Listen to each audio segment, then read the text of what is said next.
Hello, everyone, and welcome to the newest episode of the Theater Enthusiast podcast. As always, I am drinking out of my Hot Priest mug. The Hot Priest candle is lit. And on today's show, we have a very special guest. I went on a cruise a couple of weeks ago, and I saw him in the show that is called Mamma Mia. Sure, you all have heard of it. And he's also the company manager. So I was like, that's interesting. I should get him on the podcast. So please welcome Mr. Chad Horton. Oh, wait, hold on. There it is. There's the applause. So it's like you're performing. Right? It is. I've taken a virtual bow. There you go. Well, thank you for coming on. And I did, as the people who listen know, the now 6 people who listen to the podcast, I usually have a show mug, but for you, I have my full chest Mamma Mia and my nailhead Mamma Mia woman's cut tee. It's very sad that I know the exact naming of these shirts. But cool. It was very nostalgic seeing that show, but we'll get into it. Hi, Chad. How are you? I'm very good. Thank you, Alison. How are you? I'm good. Thank you so much for agreeing to come on. You're welcome. The podcast. So let's just start from the beginning. Where are you from? So I'm from the UK. So I was born and raised in a city called Wolverhampton, which is just north of Birmingham, which is in the center of the UK. And then I moved to London when I was 18, and I've lived in London on and off in between traveling the world for 15, 16 years now. Oh, wow. So growing up, were you always interested in performing? Yeah, so I kind of come from a theatrical background, I suppose. My mom used to do drama, acting in community theatres kind of stuff. And then my dad's an artist. So there's always been that artistic streak kind of thing. And my 2 sisters are dancers. They're both retired from dancing now and do other things. But so I was kind of always brought up in the theatre kind of environment. We used to see shows every week, and when anything was coming on tour, we'd go to the local theatre and watch. So yeah, I think theatre was always my calling, kind of, or performing was. I always wanted to. Growing up, I wanted to be so many different things. I remember sitting at school.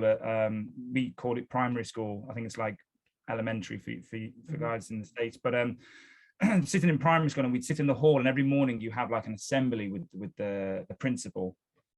And I remember sitting there, and every morning I'd create a new character. I want to be an astronaut, or I want to be a dinosaur hunter, or I want to be a fireman, or I want to, and I kept creating these things. And I think as I got older, I realized there was only one way I could be all these characters was, you've got to be a performer. That's the only kind of way you can do all these things. So yeah, I think it was always in my blood to be a performer. Yeah, well, it's interesting you mentioned you want to work with dinosaurs. I did tell you I did a deep dive of your Instagram, and you created something called Roar Some Entertainment. Yeah. So as a child, like I said, I was kind of like many children. I was a bit obsessed with dinosaurs and that whole fascination of the life that came before us, and it's always stuck with me as a kid. I kind of I see myself as a little bit of a Ross Geller from Friends. I have this. I still love dinosaurs. By the way. Yeah, I love Friends. Yeah, great. So I had this kind of, I still have this fascination about the dinosaur kingdom and the world that they would have all lived in. And growing up, my favorite film was Jurassic Park and kind of stuff. And then as an adult, as a performer working in theatre, work can come sporadically. So you want to try and get a side job if you can, a side hustle or something that you enjoy. And I kind of decided that, I enjoy entertaining people, obviously, and I enjoy working with children. I have 8 nieces and nephews, so I'm very used to being around children. And I kind of was discussing with a friend like different options, and it came up to say, well, why don't I just do something with dinosaurs? And so I had these custom-made dinosaur puppets that go over my shoulders, and there's one that's a hand puppet. And I just travel the country now and just do little shows and birthday parties and little events with these dinosaur puppets. And it's amazing to see children fall in love with these dinosaurs, just how I did when I was a child. And I wish I could have had that when I was a child. I wish somebody had this thing. So yeah, I do have this little side job in between contracts that I do, where I roam around dressed as a dinosaur hunter. So I suppose actually my childhood dream came true. Yeah, well, look at that. Well, and then maybe one day, like if they do like another Jurassic Parks movie, just be like, I have been onto my agent about getting me into anything. I would have literally been the cleaner on set of the latest Jurassic Park movie, Dominion. It was actually, part of it was filmed in London, actually very close to where I live. oh wow. And but it was during COVID times, and I normally I kind of go. I have a lot of friends in the film industry, and I had a friend who was working on set, and yeah, he said to me, look, I'll try and get you on set just so you can see, but with the restrictions of COVID, it was impossible. But yeah, hopefully if they do ever make a new one, that I will be front line center just to try and get kind of I didn't see them because it's not my thing. Sorry. It's okay. But I have no idea if it's supposed to be the last one or not, but it is. Well, I mean, it is in this trilogy that they've made. Yeah, whether or not they'll make some in the future, but yeah. Listen, it could be like a Star Wars thing, different stories, different people. Absolutely. It wouldn't surprise me. Yeah. You know, different characters, times. We can just keep going, but I won't. So you moved to London when you were 18. Was that to go to school for performance, or was that just to start performing? Yeah, no. So that was, I was incredibly lucky to get offered a place at the time, and still probably today, one of the best schools in the country for musical theatre. I went to a school called Arts Educational in Chiswick, which is in West London, and it was the best school to be in for musical theatre, for a triple threat. I couldn't have asked for a better school to go to, and so I trained there for 3 years, and it's still an incredibly it's an incredibly good school. Andrew Lloyd Webber is the chairman of the school, so it's pretty high up there in rankings in London. So I was really lucky to get there, and I was really fortunate that I got there on a scholarship, because as we all know, you know, it's very expensive to go to college or university. So I was very grateful that I got on a scholarship, and I graduated with a first, which was even better. Not that actually makes much of a difference in the actual performing world, but it was still great to know that my hard work had paid off, and I got a first degree, which was lovely. Can you tell me what a first degree is? Because I don't. I'm trying to think of what that would. It's basically, I'm not sure what it is. What's the equivalent in America? But it's. Let me. Sorry, I don't mean to interrupt. So, like, it would be BFA is like Bachelor of Fine Arts. It would be yeah. Okay. Or like you can get a master's degree of something, which so is it's not master's. So, okay. Yeah, so the master's is the higher one. So this would be bachelor basically, and I got the highest mark you can get for that, because in the UK it's graded. You have 1, 1, 2, 2, 2, 1, 2, 2. Yeah. So you have all different grades, and I was very fortunate that, well, and I worked hard, but that I got a first in that. So that was a great achievement for me in my career for that.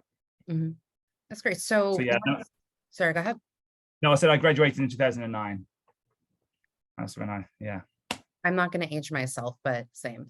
So BFA in acting, and here we are. So once university is over, what happens next?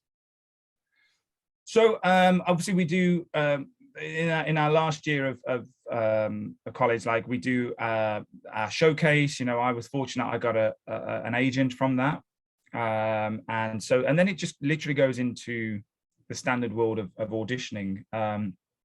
You know, I got a show pretty much straight out of college. Actually, it was a Christmas show. We graduated in September. I got a Christmas show done, and then after that, I actually got offered from that job. I got offered my first cruise ship, and to be fair, I didn't actually want to do it. I actually told my agent I didn't want to do it. I wanted to focus on London's West End, and I wanted to focus on, you know, when you come out of college, you can be a little bit blinded by the reality of the industry. You kind of come out of the college thinking you're going to be a star, and for some people that is true. Mhm.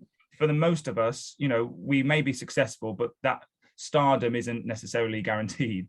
But obviously, coming out of college, you do have this kind of you're the top of your game within your field, and then you step into the big wide world, and all of a sudden you're up against thousands of other people.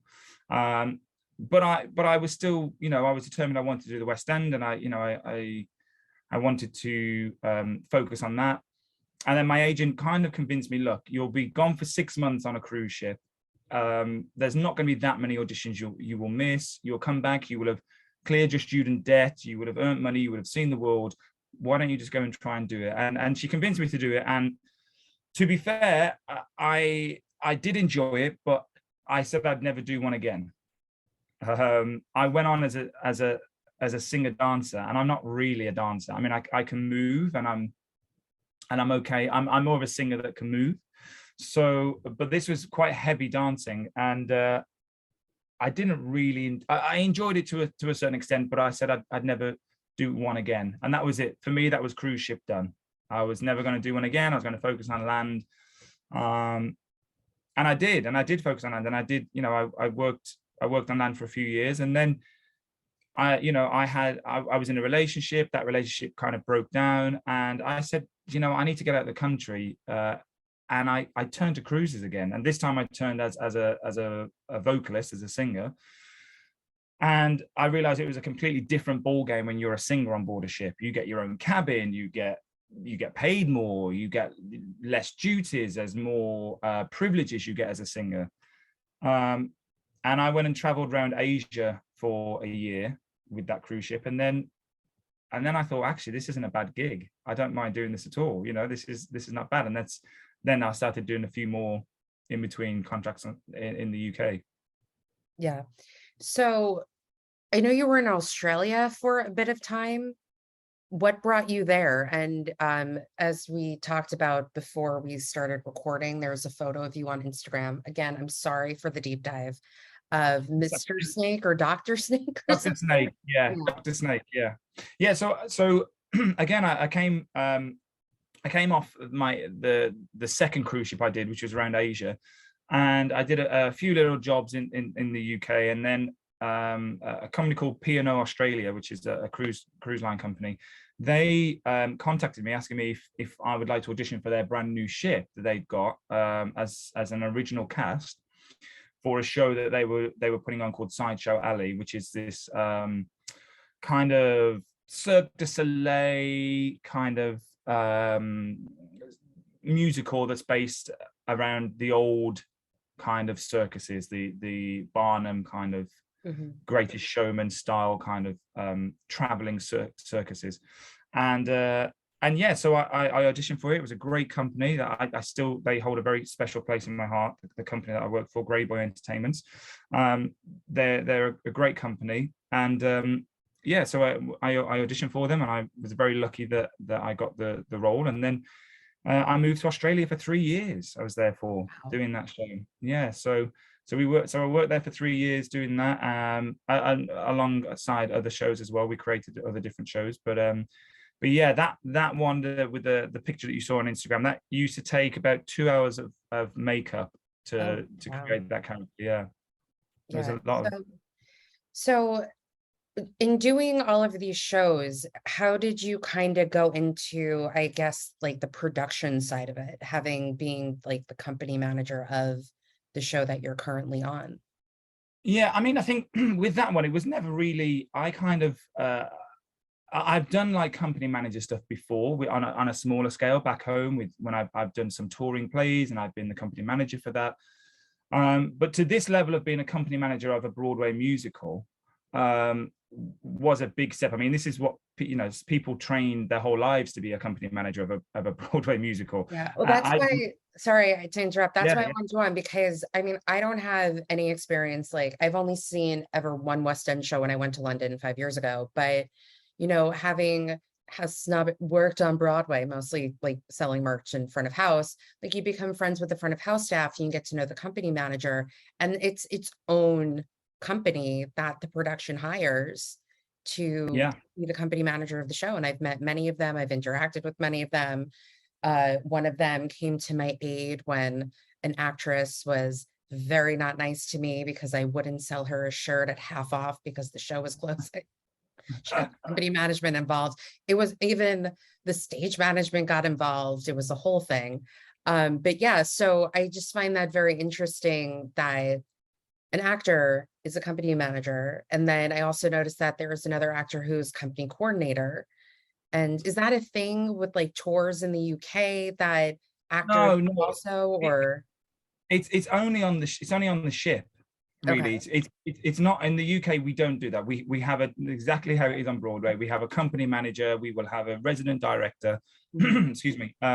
We will have a choreographer or a dance captain, and all those roles are separate.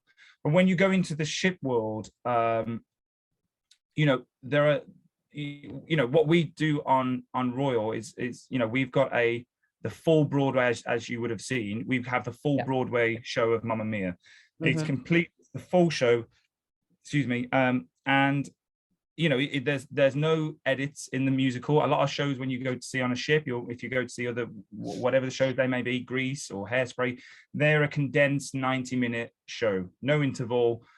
You go there are scenes that are edited or changed just so it fits in with guests' experience on the ship. There's other things for guests to do. They're not solely coming on the ship to see the show. Some people are, but majority of them have got other things to do. So it's condensed to a 90-minute show for most productions. Mamma Mia worked with the license that we could get. It had to be the full Broadway West End show. So it's the same costumes, the same set, the same lighting, the same direction. Everything is exactly the same as like the Broadway show, the West End show. That's how it is sold. And as somebody who So, has worked the show, it is exactly the same. yeah. I mean, I was helping him, like, it's literally the Broadway production on stage. And I also forgot how there's like a huge boom when the second act starts. yes, Yeah. yeah. And like when we would work at the theater, like a good majority of the time, all of us would jump because we knew it was coming. We just didn't know when. And then you hear that boom, and think, oh. Yeah.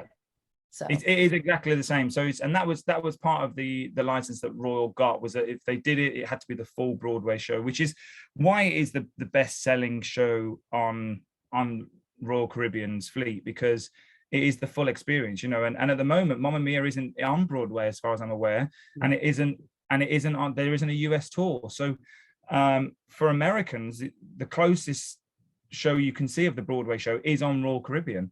mhm. This is only going on in the UK and on our ship, and I think they're doing an international tour rehearsals at the moment. But there isn't Mamma Mia in the US at the moment, which is quite significant, really, if you think that the people that are coming on board the ship Mhm. are the only ones that can see the full Broadway show of Mamma Mia. Mhm. But with that, we are doing the full show, but with it being on a ship, there are certain limitations that we have to have because we work on a ship. And one of those is that they don't have a role for company manager, just a sole position for that, and the same with acting coordinator. So they interview people within the cast to do that. And so that's where it differs from Broadway or the West End, is that normally you would have someone that their actual job is company manager, dance captain, acting coordinator. That's what their role is. On the ship, we have to kind of double up slightly, just because of, you can only have so many crew on board the ship and that kind of stuff. We do have a production manager, Mhm. who is kind of like, he is my supervisor, and he's in charge of the whole theatre, Mhm.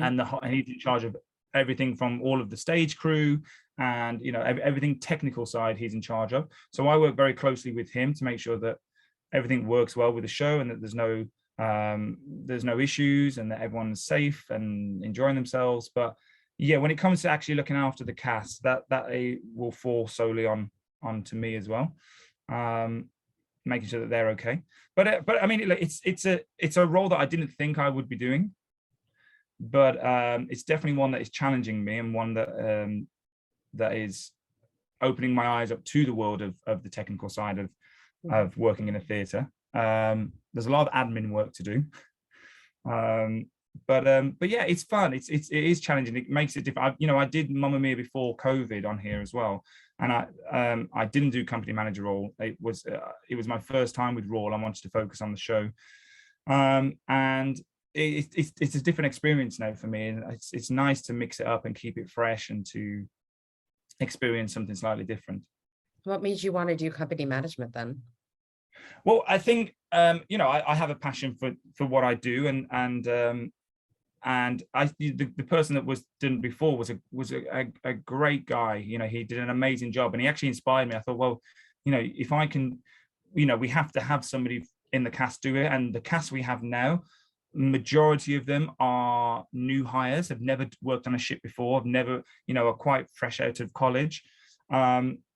And I kind of wanted to make sure that whoever did do company manager, had got experience, and so there weren't many options for who would be suitable for it. And I thought, well, maybe this is my opportunity to actually, step up here. Like I've got experience, and let me see how I can manage this kind of this responsibility. So, and it is challenging to try and be the manager of the company and star in the show at the same time. When things happen and you're on stage, we have issues, not very often, but we do have issues sometimes, a technical issue or something like that, and you're on stage. Yesterday we had a problem with one of the sound desks went during one of my songs, so I lost all audio on stage. So I was basically singing a cappella on stage. From an audience point of view, it was fine. They could still hear, but we just lost sound on stage. So and then obviously as soon as I come off stage, we need to go and address what the issue is with that. And if we have to do a show stop, and we didn't, it was fine. We solved it. But so there is that kind of trying to find the balance between I'm performing and I'm doing my role, and then, hey, I need to, sort out an issue, or we need to address this, or, sometimes we had a cast member a few weeks ago have a nosebleed halfway through the show. So, we had to just pause the show. It was a severe nosebleed that we couldn't stop. It did eventually stop after 10 minutes. So the show continued, but it's those kind of things where you have to switch in and out constantly of being the performer, and then, oh, actually I need to take care of the company. Yeah. So let's talk about performing on cruise ships. What is the audition process like? What is rehearsal process like? I've kind of looked at other people who were in the shows, like their Instagrams, and one person was Tanya, but then like another time she was performing as Donna, and things like how does stuff like that work? And schedule wise, I think you guys only performed like 3 nights. Yeah, that's correct. A few weeks ago. Yeah, so let's break it down. Yeah, where should we start? From the beginning. Okay, well, so hold on. Did you always want to do Mamma Mia? Because like I think in like another 10, 15, 10 years, because I'm completely aging myself now. I'm gonna give myself 10. I think I'd be a really good Rosie. Right, yeah. Sadly it's actually 5 years, but I'm gonna say 10. Younger. But I'm just curious about like how, because I was on playbill.com the other day, and there was actually like a posting about auditioning for Mamma Mia for Allure of the Seas. Oh, really? Oh, wow. Yes. They're auditioning next week in New York. Yeah, I'm going to be on Long Island, so it's not. Oh, okay. You can send a tape in. Listen, I did a cabaret in February, and I still have like PTSD from singing in front of people. And it was like my first time singing in front of people in like 10 years. And I was like, I sound nervous. I have nervous vibrato. I'm wearing green. And I said the word green, literally the thoughts in my head when I was singing. I can host a cabaret. That's fine. Singing is different. Right. But, okay. Well, I mean, Rosie is a good character part, Yeah, I agree. Great role. Yeah. Great. Yeah. So with the Broadway shows that they do, they audition exactly the same as how any other Broadway show or West End show does. So they Do will you come have up to to New be York. equity or non-equity? I believe, again, this is slightly different in the UK because we do have equity in the UK, but Mhm. it's a completely different system to how you guys work. You don't have to be equity to do an equity job in the UK. Interesting. Maybe Yeah, it's a everyone very, should just go to the UK now. You heard it yeah, here. I mean, yeah, I mean, equity is a great like a organization or association, whatever you want to call them. They look after you when you're in an equity job, but you don't have to. In the UK, you can just go to an audition. You know, if it's an open call, you can go to an audition. You don't have to be. We don't have this system. I think you guys do where they see equity people first, and then if not, then they see non-equity. Like we don't have that in the UK. You can turn up for an audition and you can be auditioning next to a West End star. I mean, they probably would have had a private audition, but you know, you can in theory do Listen, that. I had somebody come on a few weeks ago and he was saying that he went to an open call audition for Romeo and Juliet when he was an understudy in once, and then he got cast in it. So you never know. You never know. That's the thing. You never know. So, but yeah, they I don't believe you have to be equity for Royal. I don't think you can get your equity points through Royal though. I could be wrong there, but I don't think you can get them from Royal. I'm not sure on that because we have some American guys in the cast, and I think they've told me before that they don't get their equity points. I think how it works for you guys. But yeah, so they will come to No New York. idea, which is not very helpful. Oh But right, yeah, I'm not sure. Yeah, but I think that so they're in New York next week. So they'll do a week's audition in New York, then they go to London and they do a week's audition in London, and they will, you know, the process will be normally about 5 days. You will go and audition on the Monday, recourse Tuesday, all the way up till probably Friday, and you have your finals, and then they'll let you know if you've got the role in a couple of weeks later. And then from there, you'll be, whenever your contract will start. So this next contract for the guys that are auditioning next week, I believe, and don't quote me on this, but I believe the the rehearsals will probably start around February time, 2023. And they will send you to North Miami. So Royal Caribbean have this amazing rehearsal studios in North Miami. It's unbelievable what the building. It has about 17 dance studios, it has about 20 vocal rooms, it has a whole wardrobe department, a production office is there. There is loads of technical stuff. It has its own gym. There's 2 aerial studios where they can do all the aerial rehearsals, and they house us there. So there's just across the road from the studios. They house us in.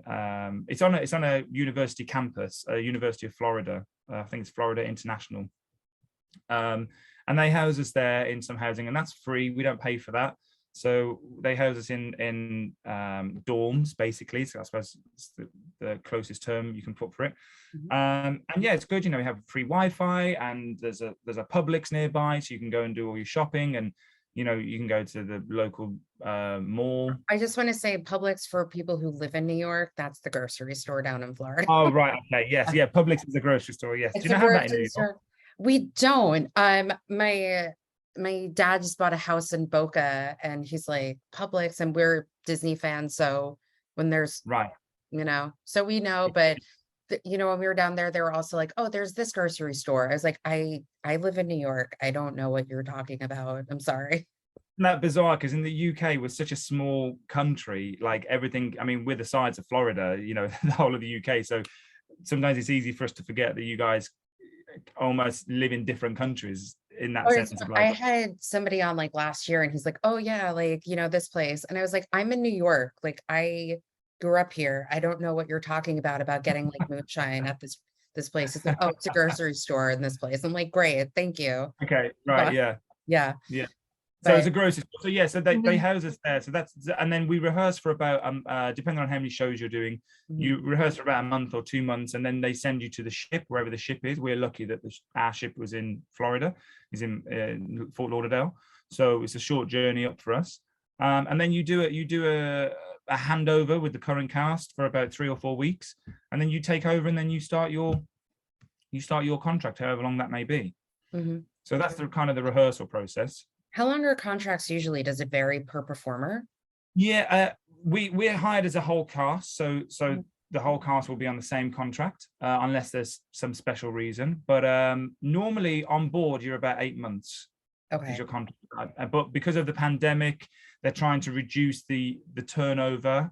They're trying to reduce, getting people in as often as they used to now, and also trying to find people to work on the ships is still proving a bit of a problem after the pandemic. You announced that you were cast in, again, deep dive, in like 2018, and you started it sounds so stalkery, I'm so sorry. And you started rehearsal in 2019, so you've been with this show for a couple of years now. Yeah. So like we start, our contract now for this one doesn't finish until 2023, April 2023. So we got on board the ship in April this year. So we're doing a whole 12 months on board the ship, which is unusual. That doesn't normally happen. We are just coming up to our halfway mark now within our contract. So, but yeah, we perform. One of the great things about working on the ship is that there are many pros and cons about ship life, but one of them is that we do get quite a lot of time off. So we do get to explore the ports a lot. We get to get off, wherever we are traveling around the world. We do, the production cast do, in general, have a guest status for many things, not everything, but for many things we do kind of have guest status. So we can go to the restaurants, we can go to the bars, we can socialize in guest areas, we can get off the ship. We don't have to do certain duties that people have to do when the ship's in port, so we're very lucky in that respect. And we only do, on this itinerary that we have at the moment, we only do 3 Mamma Mias. So we do have a few days off. Obviously we love doing the show, so we don't mind doing them, if we did another Mamma Mia, that wouldn't be an issue for us. But we only have 3 because there are other, we have headliners, guest ents that come on and do their show, and comedians that have shows, and there's game shows that go on through. So because you're working in that environment of a cruise ship, you do have to mix with all the other entertainment. So they only do certain amount of Mamma Mias in a cruise. Are you able to see the other shows as well? Like if they had that late night comedy show in the big arena on deck 4, would you be able to go and see that? Yeah. So we have pretty much a free roam of the ship. There's only certain places we can't do, like casino, understandably. There is a comedy club, the actual comedy club. We can't go there because it's a very small venue and it's always sold out. Oh yeah, I was there. I sitting there. It's one of the comedians was very funny, talking about how shitty the Wi-Fi was. I'm not gonna lie, it was horrible. My phone kept disconnecting to the Wi-Fi, and my tagline of the cruise was "this fucking Wi-Fi," which I'm sure I will get during the holidays on a mug for my sister. Yeah. I do have to say, next cruise, and we're waiting with bated breath here because I'm not sure. I mean, sometimes they promise a lot of things and underdeliver, but we are supposed to be getting an upgrade on the Wi-Fi next week, and we're supposed to be using Elon Musk's new Starlink, which is supposed to be the fastest Wi-Fi in the world on ships. So we shall wait and see how that is. I hope so, because we are in 2023 now, so we would like to think that Wi-Fi should be as fast. Please DM me and let me know so I can share with my family, like, hey, when we go on that cruise next year to the Bahamas, the Wi-Fi will be better. Yeah, I'm really hoping so. I think it's supposed to start next cruise, I think. So we shall see. I'll let you know if it has improved. We hope so as well for the crew, because for the crew it is always a. I mean, the Royal do look after us in a way that they give us free WhatsApp Messenger. Oh, that's great. So we can message. Only recently, to be fair, it's only been a recent thing that's happened, I think, because of the pandemic and that. But we do, so you can message home, which is really important when you're on a ship for 8 to 12 months. That you can message your loved ones and your friends, and without having to spend a lot of money. And we do get slightly cheaper Wi-Fi to purchase if we want to purchase on top of that as well. But still, it is, when you're used to having Wi-Fi or data on your cell phones at your hand, and it's never really an issue. When it's taken away from you and you're restricted to an hour a day of Wi-Fi, it can be difficult sometimes, especially when you're going through a bit of bad weather and the satellite drops out and you're trying to call home to speak to somebody, or it can be tricky. Yeah, or to record a podcast. or attempted to, yeah, exactly. Attempted to record a podcast. Because when you're like, yeah, the Wi-Fi is a little like wonky on the ship. And I was like, I know. I know, yeah.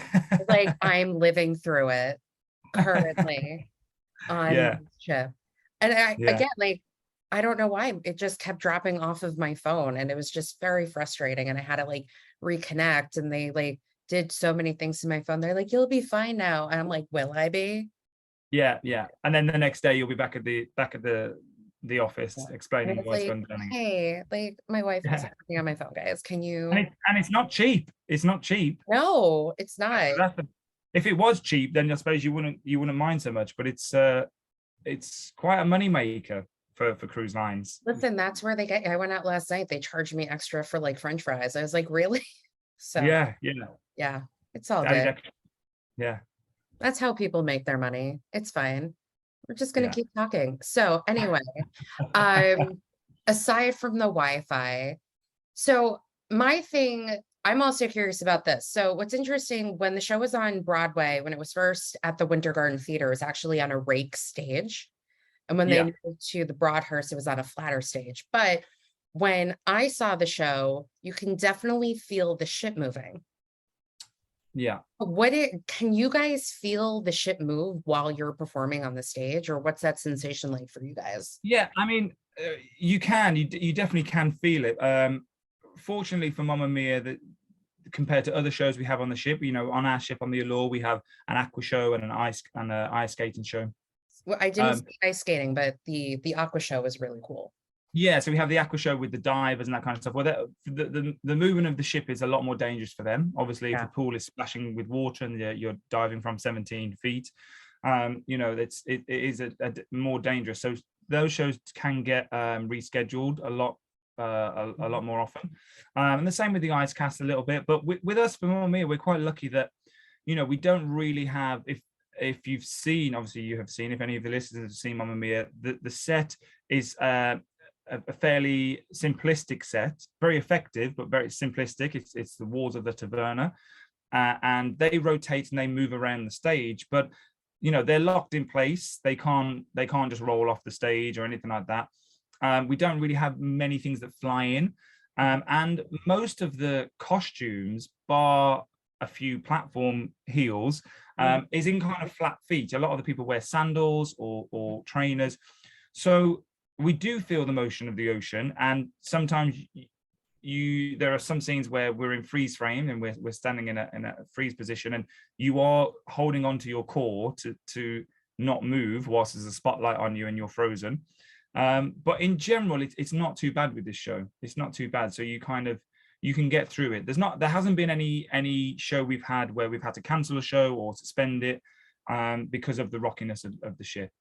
Well, I meant like if somebody's dancing and then they just like fall because of the cruise. I mean, normally the captain's normally really good. When the shows are on, they put the stabilizers on. They're informed what time the shows are, so the stabilizers will be put on for those moments. It does slow the ship down, so they try to avoid putting stabilizers on all the time because it would slow the ship down heavily. But for the shows, it will slow it down. It will try and calm it down a little bit. And so there's not really any. There are some times where you will jump and the floor will come and meet you a lot quicker than you expected to, or you go down a wave and you'll jump and then all of a sudden you've got an extra foot to reach the floor. Yeah. So there are those times that sometimes those happen. But with the ship that we're on, the size of the ship, it's not. You get accustomed to it really quickly, and it's not that bad. Yeah, it's not bad at all. It's really interesting too that you say that, because my sister and I were like, when we're in the bathroom, we felt the ship move, and my mom's like, I don't feel anything. And then I think when we were leaving Honduras, the boat was like, all right, we're going back to Florida. And then my mom's like, oh, now I feel the boat. So yeah, especially, and I think for guests, especially, when they're not used to well, I mean, it's the same for us as crew. When you Yeah. go on the ship for the first time, for the first week, you're going, whoa, I'm all over the place. And actually, the Yeah. ship's not that rocky, but you're just Yeah. not used to it. For Yeah. us, if anything, we get the opposite. Crew get the opposite. When you go on land, sometimes you get a bit land sick because your body is adjusted to constantly rebalancing yourself on a ship. And then when you go on flat land where you don't need to do that, your mind gets No, freaked out. I did have that when we came back. So my life is so dramatic. With COVID as well. Yeah, well, no. So like what happened was I flew back to New York, and then that night I saw Into the Woods. And then I just like went into bed. I'm like, oh, I feel like I'm moving, because I was still very much like feeling like I was on the cruise. Yeah. I stay dramatic. I got COVID a few days later, but it was a busy week when I came back. And then it was like, you have COVID. And apparently Yeah. other people were testing positive who went on the cruise too. So it happens. Yeah, it does. I mean, cases have dramatically dropped on the ships, but it's still there. It's still there. I don't think it's going to go anywhere anytime soon. I mean, it has, restrictions have lifted a lot on the ships. The cases are very low, but it's still it's still there. Yeah. I mean, I was lucky my symptoms were very mild. So I'm good. Again, most upset I missed Harry Styles, but I saw him the other day, so we're good. Okay. You made up for it. I complained about it to everybody. So my friend's like, we're gonna go and it's gonna be fine. So once your contract is up, what do you plan on doing next? Well, I mean, there's because this has been such a long contract, this one. Normally I have some kind of a plan of where I'm going, but because this has been 13 months of my life, I haven't actually thought about what's happening yet with work. I'm recently signing with a new agent, so that's going to be a new start for me, and a new kind of may open new doors. I actually just finished filming a movie for Disney. Well, sorry, I filmed it last year, sorry, but it's coming out next year. Like in theaters or Disney Plus? No, this is a big movie. This is a Marvel movie. Are we not allowed to talk about it? We're not allowed to talk about it, unfortunately, Okay. but it is a Marvel movie. Oh, that's amazing. Yeah, it was an amazing opportunity I had last summer to film another superhero movie. Another one? Sorry, not I filmed another one. I just mean there's another superhero movie coming. I was gonna say, you were how many superhero movies? No, sorry. This is my first superhero movie. Yeah, so that was a great opportunity to Are we film allowed that. to? I'm very like, I want to talk about this now. Do you have a lot of lines? Do you have a part? Are you just featured in the background? Like, are you just like not allowed to talk about it? I can't talk about what it's the new Marvel movie, but I can't talk about the characters. Whatever it is, because there's so many. Yeah, as in sorry, when I say the Marvel, as in Marvel, as in it's called the Marvels. Oh. It's Captain Marvel. Oh, okay. It's the new Captain Marvel movie. So Brie Larson, right? Yes. Yeah. Okay, yeah, great. Yeah. I have only seen Guardians of the Galaxy and the first Captain America. Well, I've seen a few Guardians. I am very behind on my Marvel movie watching, but like I know who everybody is. So well, even I get confused with them. Yeah. So I play one of the I play an alien. Oh. So I had 4 hours of prosthetics every morning for that, which was fun. I'd never had that done before, so that was great. I'm only in. Well, I don't know. I hadn't seen the film. I don't even know how many scenes I'd be in, but probably only. I think I shot 3 scenes. So, but we'll see. I mean, you never know with the film industry. You never know if that will make it to the it'll end up on the editor's floor or make it into the final cut. Who knows? But yeah, that was a great opportunity last year. So I'd like to do a little bit more film. I think that's something where I'd like to, I always wanted to do film as a kid, or TV and film, and I kind of fell into musical theatre, which was amazing, and I love the world of theatre, and I love that. But it would be nice if I could maybe dip my toe in a bit more of that world, you know. I also finished filming a TV series for Amazon last year, which is called The Citadel, which is that is hopefully coming out next year, I think, or maybe the year after. So that's for Amazon. So that was, yeah, I did a bit more TV stuff last year, which was great. I'm very fortunate because of COVID. I'm sorry. I was saying because of COVID, it was very Yeah. lucky I still got to do that. So, but ultimately, my passion is still theatre. So I'm actually too young still to play the role I'm playing on land. I didn't want to say anything. But yes. Yeah. That's why I aged myself when I was like, 10 years. Yeah. But no, because that was also another thing I noticed. Again, having like worked at the theater and seen the show if you were like in the existence of Mamma Mia. But I also think, doesn't that come with, if they're right for the role and it's a cruise ship, might as well cast them in the part? Yeah. Well, I think that this is the other thing with the compromise of working on a ship is, is the full, like we said, the full Broadway show. The quality is exactly the same. Well, hopefully it is. If you saw it, I hope you enjoyed it. Yeah. The quality of the performances are the same. They have the same expectations and the same standards. However, the reality is you're asking someone to go and work on a ship for a year. I will also say, with that playbill posting, I almost said prosting, that's a word. I actually looked at the breakdown of the ages, and they have the Harry, Sam, and oh my God, what's his other? What? Bill. Thank you.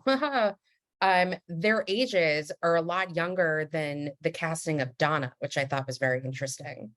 Yeah, yeah. So I think with the men, sometimes it's easier to make a man look slightly older. We have, yeah. I mean, Tom, who plays Harry in our cast, he puts talcum powder in his hair. It makes him grey, and we can grow our beards. I grow my beard a little bit to make myself.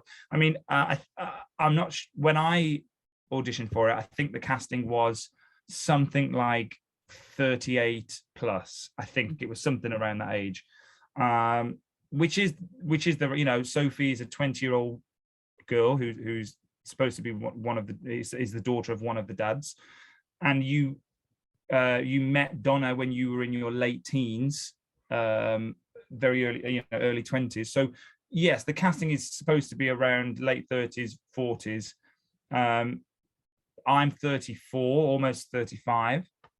Well, not almost, next year. I'm aging myself now. I'm not almost 35. I just like threw up in my mouth because I'm older than you.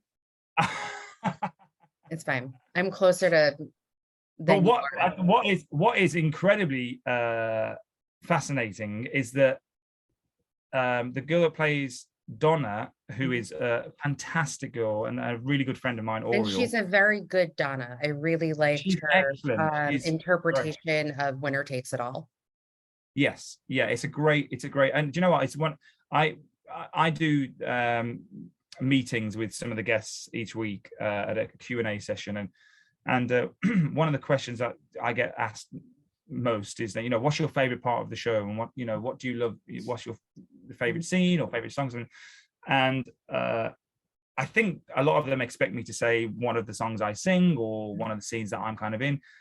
And honestly, my favorite scene is watching Oriole sing "Winner Takes It All." I mean, I am on stage during it, but I don't speak or anything like that. But I just get that thing that you have a front row seat to her performance every night. Yeah, it really is, and she's singing to me. The whole song is her singing to Sam, and it's amazing. It's phenomenal. She's flawless. She's flawless, and I've worked with her with years now on different jobs as well, and she's flawless. In her ability to always convey the right feelings and messages, and it makes acting very easy when you're with someone like Oriole, because I don't have to act. She really does make me feel guilty for something that I haven't done as a Chad. So, but it does make me feel guilty, and it's a privilege to share a stage with her. But she's only 28. Really? Yeah. Yeah. Now, she's fully aware she has a very mature look about her, in a sense of she's very youthful, but Mhm. she also has this, she just looks like this incredibly good yummy mummy, kind of like she could play a late 30-year-old that has really looked after herself, that Yeah. has lived on a Greek island Mhm. for her whole life, and has just, has been eating fresh fish and olives every day, and she's just got this, and it works on stage. When I discovered how young she was, I thought, Mhm. I can't believe how that works. Like, your maturity is great with it. But that also comes back in line with trying to get somebody to work on a ship of a certain age. Yeah. There is, a lot of people have commitments. A lot of people will have families. 40-year-olds will have family and or commitments at home.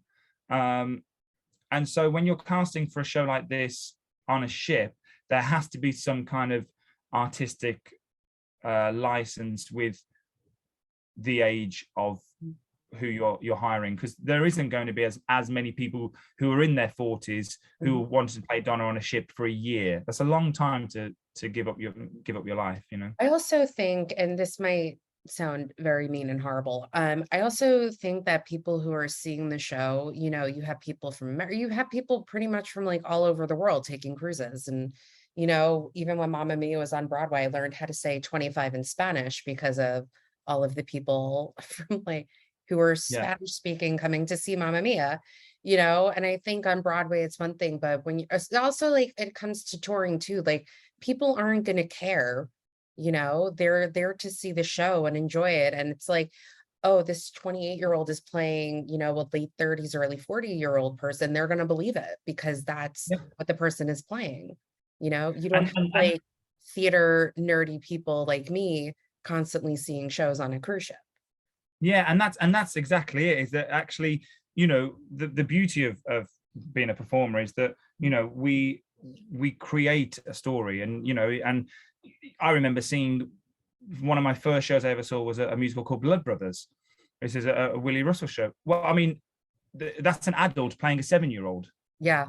It's so weird you It's a mentioned that. Like, Matilda. nobody ever mentions Blood Brothers ever. And I saw that on Broadway. I think that was my second show I ever saw with the Cassidy brothers, Yes, yeah. David Cassidy and whatever his brother's name is. Yeah, I mean, Do you know? it's one of my favorite musicals. It's the first one I kind of watched, and I thought, in the UK, it's very it's almost like a staple diet for all schools. Like, Yeah. part of your education is you go to watch Blood Brothers, and so, it's one of the first things I saw, and but there you believe that this guy that's probably 30 Yeah. is playing a 7-year-old. Yeah. He's not a 7-year-old, but that's the beauty Yeah. of theatre, is that you believe this. You go and see Matilda, that some of these people in the ensemble are not 10-year-old people. They are their mid-20s or 30s. Mhm. But you believe that because that's what you're told, and that's the fantasy that you live when you watch. So really, it's great with Oriel as well. Obviously, there are tricks we do. There's certain makeup things we do just to age us all a little bit. I style my hair slightly different. Tom puts talcum powder in.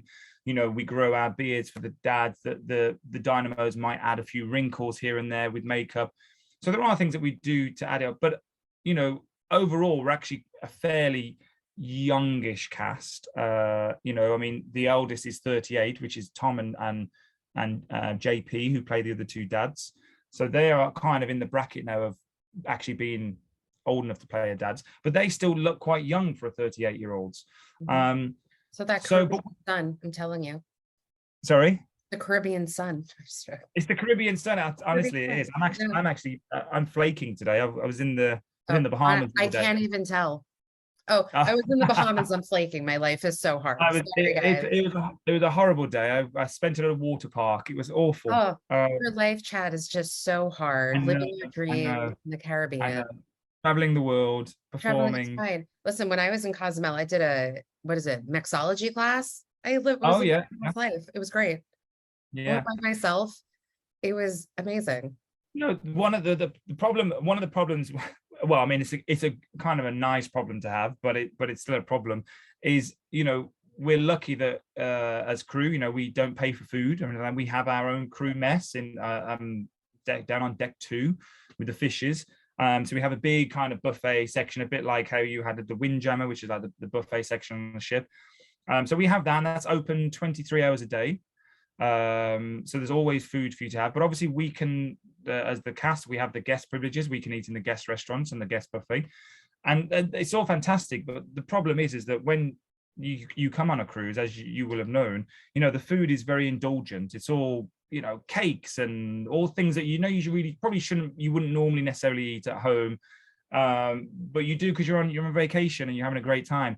But when you live here, and I mean, they obviously have a lot of healthy food as well, but when you're getting your chicken breast and broccoli and then you walk past the double chocolate fudge cake, it's very difficult. You have to have a lot of willpower to go, I'm not going to have that today because I had 3 pieces yesterday. I'm not going to have some today again. Yeah. And for the first couple of weeks on board, you treat yourself. You're going, oh, I'm going to do this because I've never tried this. I've never tried that. But then we're 6 months into it and I'm still convincing myself that, I haven't tried this chocolate cake before, even though I had 2 slices yesterday, and let me try it again. Maybe it might be different. Well, I'm sure you have access to the gym, We do, and it is in our contract. We have to go. We have to do an hours gym session a day. It doesn't have to be on the same every day, but we have to do it at least an hour a day. I would hate that. I physically hate working out. I get very angered when someone's like, you need to go to the gym and work out, and I'm like, I'm so angry right now. I only work out so I can eat. That's how. What? I feel like a lot of people do. I just walk around the city. Well, not to like bring up Harry Styles again, but I'm like a 20-something minute walk to like Madison Square Garden, because I was stuck in my apartment for days. I was finally able to escape, and I walked to and from Madison Square Garden, and I felt like my legs were about to die because I haven't walked in so long. But yeah, I'm a big walker though. That's I mean, me too. I love a good walk. I get lost sometimes. You just kind of, in your mind, you're just walking, and before you know it, you've done 3 miles somewhere, and you're like, oh, I've got to turn back and come. But it's funny too, because you live in London, right? Yes, yeah. Like you're living on a cruise ship right now. So my friend and I went 5 years ago, and someone's like, yeah, London's a great walking city. It's not. It's very widespread. I mean, we still walked a majority of places because we're New Yorkers. We can walk anywhere, but no. For me, I catch the tube, which is the subway. 20,000 steps, and I mean, we definitely got our steps in, but it was like, this is not a walking city. They lied. Last time I was in New York, which was 2018, I believe. I was doing a little tour around America, and I did New York, and I was in New York for 3 days. And I'm fortunate enough, I've been to New York a few times. Love it, and I could move there at a heartbeat. Maybe you'll get a show. You don't know. No, I mean, maybe it's new agent. Like a movie or a TV show here. You don't know what's going to happen with your new agent. No idea. Maybe they'll bring Mamma Mia back. I might be the right age then. Phantom is closing. It's closing. That was a shock, wasn't it? Yeah. I mean, I'm not like an obsessive Phantom fan like my mom and my sister are, but it's very surprising. And I'm like, what are the out-of-towners going to see now? Because for 6.5 years before the pandemic, I worked as a concierge. I say that term loosely. It was a salesperson. Because we would sell tours and theater shows, and they really liked me because I know my Broadway stuff, and I'm very good at picking up Broadway shows for people, and I can sell tickets to things. But you have people who are from different parts of America or different countries, and there's only so many shows you can send them to, and one of them was Phantom. Yeah. And so but I'm surprised that it's not maintaining that anymore, because it is the one that everyone's Broadway's longest running show, I believe, isn't it? I think it's going to be 35 years. But listen, you never know what's going to happen. This could end up upping its ticket pricing, and then it could extend its closing. That it's happened before with shows. So yeah. It probably will, because people will rush to go and see it. So it will 100%. It will up it. So, and who knows? We could still be talking about it in another 35 years. Yeah, I mean, listen, it's still in the UK, so it is still going in the UK. Yeah, it is still going in the UK. I actually stayed across the street from the theater when I was in London, so we actually saw our hotel window. We didn't see it. We ended up our hotel with the theater. Hold on, we saw the Haymarket. We were at the Haymarket Theater, so it was our hotel was literally out the door, make a right, another right. Oh, there's the theater. So yeah. That's Yeah. great. I mean, that's you can't get much more central than that, to be fair. Yeah, and it In was also central, a really great hotel too, but I performed at Her Majesty's, which is where Phantom is. aren't Oh, they changing it to His Majesty's? they will be, yeah, they will be changing it there, which I do still kind of feel. Well, I suppose it's the theatre is for the crown as opposed to dedicated to the Queen, so it's not the Queen's theatre, I suppose. But yeah, it's a bit of a shame. A lot of things are changing, obviously, in the UK now with we're having to I have a bunch of coins still from when I went to London with her face on it. I'm like, I'm not keep getting rid them, of those. I'm keeping them. keep them, yeah, keep them, Yeah, yeah. no, it's crazy. I don't And have any. I've told all my family keep because obviously I've been Chad, here. I'll tell you what, if and when you come back to New York, Yeah, I can get them I from will you. Yeah, give you a coin with the thank Queen's you. face on it. I have They're it's gonna be worth the literally in a money. London shot glass right now. It's on my like bookshelf that's mostly covered with candles. And I can like Right. I give you don't. I think. Yeah, I don't have anything. I got rid of all my UK cash when I came here, and didn't expect this to happen. But well, I mean, it's not a huge surprise. She was. well, it's interesting too, because when it happened, a lot of the news reports were saying like, you know, 96, we didn't expect it to happen, but she was 96. But at the same time, like her mother lived to be 100 and something. And like you 101. weirdly thought like the Queen would I never thought she's going to be there forever. Yeah, yeah. You just don't yeah. feel she's ever going to go. Yeah, And but then I just immediately thought about that play, King Charles III. Did you ever hear yeah. about Oh, yeah. did you see this play or do you know about No, it? no, no. I'm aware of it. Yeah, Yeah, I it's never saw like it. Yeah. yeah, so it's like if it's like Macbeth mixed with King Lear, and it's Hmm, pretty much about what happens when King Charles becomes king, and right. there's like something they want him to sign, but he like wants to look into it more, and it was really good. Intense. Yeah. Mhm. I don't want to like ruin Right. what happens, Yeah. but Yeah. Don't. Because I might see it. Yeah. Yeah. Don't well, I ruin it. don't. I mean, they know they turned it into like a TV movie. TV. Yes. But, That's where I'm familiar with it, mhm. but I haven't But seen it. yeah, I think the cast is the same except for the person who plays Kate Middleton, and the guy who plays King Charles sadly passed away. But yeah, I think it's the same cast Wow. again, with the exception of, and the guy who Yeah. plays Prince Harry is doing that show Windsor in the UK that's on Oh Netflix, yes. and he Yes. plays Yes. Prince Harry on that. So I was like, Ah. Okay. what a great thing for this Yeah. guy. I Yeah. think I He's just literally living talked life. about this the other day with Samuel Barnett. Sorry, it's not to Yeah. name drop or anything who I had on my podcast, but That's okay. You can pick it up. yeah, so Is it- Samuel Barnett was on, guys. My Yeah, history that's great. Yeah. was freaking out. So yeah, anyway, do you still like aspire to perform on the West End, or do you think now with all of your years of performing, your trajectory of like where your career or what you want has changed?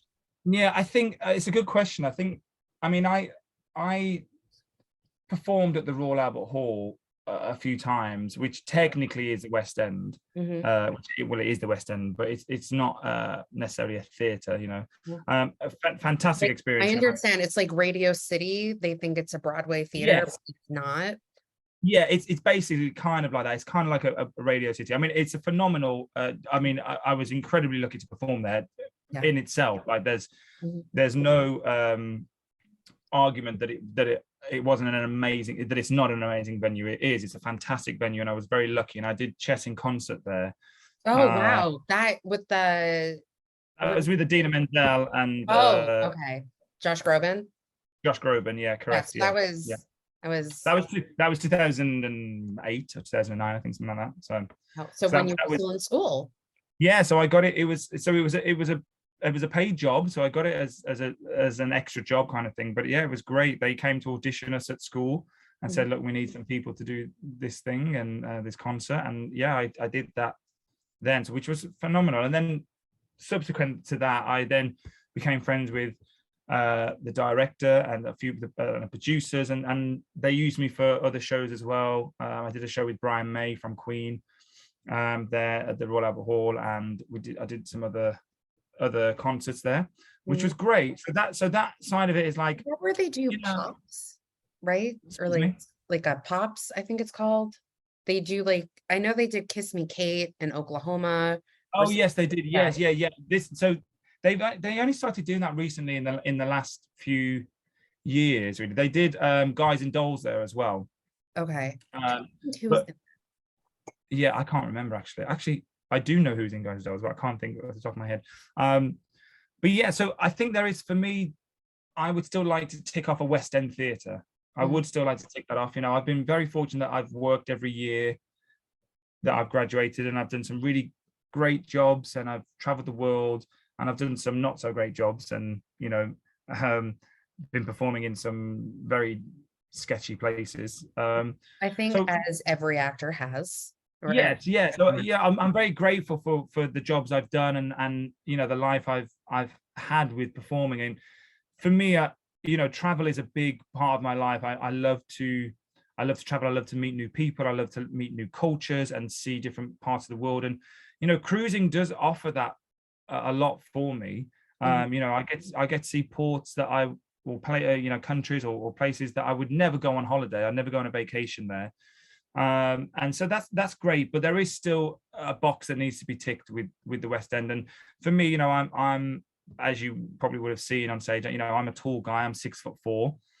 When I was in my younger days, when I graduated, even though I worked and I was very lucky that I did do some nice jobs, my casting bracket was very difficult. I stand out from the crowd. I'm a tall guy.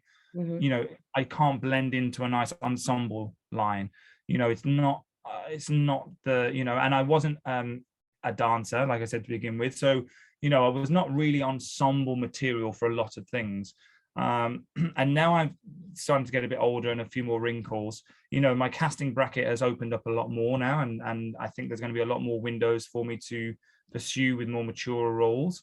Mhm. So I'm hoping that will give me that chance just to tick that West End theatre Mhm. box off. But if it doesn't happen, then I'm also fine with it, because I'm very happy with the career I've had. And also, I mean, we do this job for love, but we also do it for money. It's a job at the end of the day, and we do it to earn money. And to be fair, you in general, you earn more money on a ship than you would do on a Broadway or West End theatre. So that side of it always helps as well. It always, trying to buy a house in London is incredibly difficult. So if you can get a job that you're very fortunate to be on a nice wage, then obviously that's going to help me achieve that goal as well. So cruising is good for that. But the cons of it is that you are away from your friends and family for up to a year, Mhm. and that is difficult, and that's not for everybody, and that can Could that can you be challenging. could you have like friends and family like stay on the cruise with you? Yes, well, I mean the features. So the principals in the show, Mhm. we are very fortunate that we get 90 days of guest travel Oh in wow. our. So we get 3 months of a guest coming on board, and they can stay for the 90 days if they so wish. Or you can have different people on. You have 90 days of bringing anybody on, and you can sign them on. They will stay in your cabin. So I have a double bed here, and then I have a pull down bed just behind me.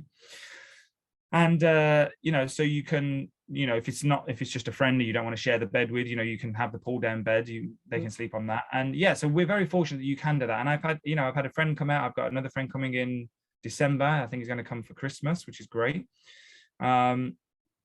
So yeah, we're kind of like, in that respect, we're looked after quite well. But still, it can be difficult when things happen. If there's an emergency at home, or even if it's not an emergency, if it's just that someone's not well, or there's been an incident or something's happened, it's very difficult to. And you can get home. The ship are very good. If I had to get home today, I could leave the ship today and fly home. I would have to pay for my own flights, but I can get home. And you're not trapped on the ship. But it's just difficult when you're not there with family and friends, and you see a lot of your friends go and do the things that you miss. That can be difficult for a lot of people. But at the same time, they're also looking at your life Mhm. and seeing you at a beach every day or a water park in the Bahamas. Well, you post And very like fun photos of yourself, like, hey, I'm here. Yeah, So well, for me, I'm all about. I think if social media and Instagram mhm, and that kind of stuff, I think it's all it should be, fun. Do you know what I mean? I think I think if people are on that, they're probably trying to get away from their reality, or they're on a break from work or something like that. And that if they're looking at my page, then it's just got to be, not to make anyone jealous, but it's just got to be, hey, look, we're having fun here. I don't, I, it's very rare I post anything ever political on any type of social media, but I understand that completely. So yeah. Yeah, I mean, yeah, for me, I stay away. I'm quite a private person in the grand scheme of things. I don't really post many things on Facebook, or Instagram I use occasionally, and I just post where I am, Yeah. have a a nice sunny day on a beach. But yeah, I try to keep my head low with stuff. It can be a very dangerous world on social media. So You think social media plays a part in, I mean, I don't know necessarily what it's like in the UK with this, but do you think social media plays a part in getting cast in something? I definitely think, yeah, I 100% think now. I think it's a different world to when we graduated. It's kind of, I mean, that didn't exist then. In 2009, we had Facebook, but we didn't really even have excellent Wi-Fi then. I think you had to go to a cafe. I don't think I had Wi-Fi in my house. That, you know what I mean? Like, it's not. Mm. I'm not. I mean, it existed, but it wasn't. Social media wasn't the same then. And I think now it's very, very easy for Mhm. anybody, unless you're on private or something. But it's very easy for any casting director or producer to look at your life through Instagram and see what you can kind of get a picture of what that person is, and I think that does affect you, for good or for bad. It will affect your casting. Yeah. It's not going to, whether it should or it shouldn't is a different conversation, but it definitely will. Hmm. And there's no stopping a producer or a director or a casting director to go through your profiles and see what kind of person is. And if you're portraying some kind of lifestyle that they don't think's right for their show, then yeah, it is going to affect you. Yeah. I probably should be. I mean, I don't think my social media is not. A lot of people have a professional social media, and I think that's a very wise thing to do. Hmm. Um, I mean, I have I two don't. Instagrams. I have my private one and I have my podcast. So Yeah, I, yeah, yeah, 100%, and I think that's a very wise thing to do. mhm. I don't, but mainly because I don't really, as you've seen on my Instagram, there's not really anything. It's just pictures of me on a beach normally. And also your Twitter, there was like a 6 year gap again, Oh total yeah, I shocker. don't. I Uh, don't. I came off Twitter. Came off yeah. Twitter. Like, I literally. No, I there was literally like a 6 year gap of like he hasn't tweeted and now he's tweeting about getting lottery tickets to a show. Yeah, that is literally all I use it for. That is Mhm. literally all I use it for, because I don't. Again, I'm quite a private person. I realize I don't. Twitter for me, I don't use, because I have an account that I used to use, but I never tweeted anything. I'm quite a private person, and yes, it was nice to read other people's tweets and occasionally, but I'm not a political person on social media or anything like that, so I won't comment on events really. And then Mhm. and all I use it for is, in London we have a program called Today Ticks, Yeah, no, we which have is it here too. Today Ticks, yeah. And Yeah. it's like literally like, oh, if you want to get front of the queue, Yeah. tweet that you've done this ticket. So I think my whole Twitter feed is just me Yeah. tweeting, But I I've think got it was tickets like for. Back to the Future 6. Wow, I Yes, sound like such a stalker. yeah, No, no, it it's was. research, guys. It's research. Yeah, Uh, yeah, yeah, yeah. yeah, no, Back to the Future is actually coming to New York. Well, I'm telling you, you are in for a treat. What an amazing show.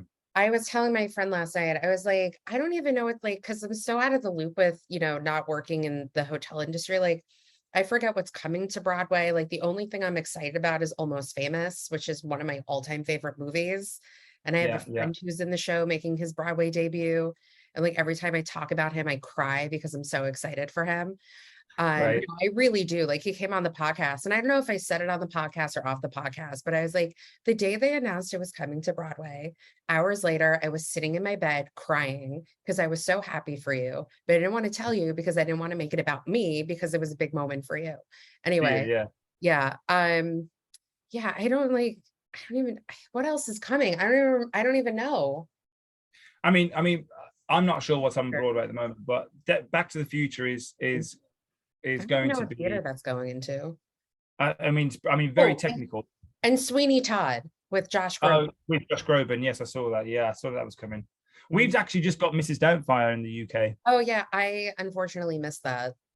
It's Wh- just come to Manchester, and they do this in the UK. We sometimes they open a show in Manchester to see how it works with the audience before it transfers to London. It's like off Broadway, I suppose. But Yeah, they do that in America. They do out of town tryouts. So yeah, either yeah. in like Seattle or Chicago. They just did Devil Wears Prada in Chicago, which Ah, apparently wasn't that good. And Elton John's like, the show is not ready. And now he's working on some Tammy Faye musical that's gonna be, Yes, I saw a post of him doing that. Yeah, yeah. yeah, that's gonna be at some theater in London. And they're also doing Streetcar Named Desire with Paul Mescal, whom I love if you've ever watched Normal People. I So haven't, no, but no. one of my best friends, it's such a her show, and I have been bothering her for 2 years to watch it.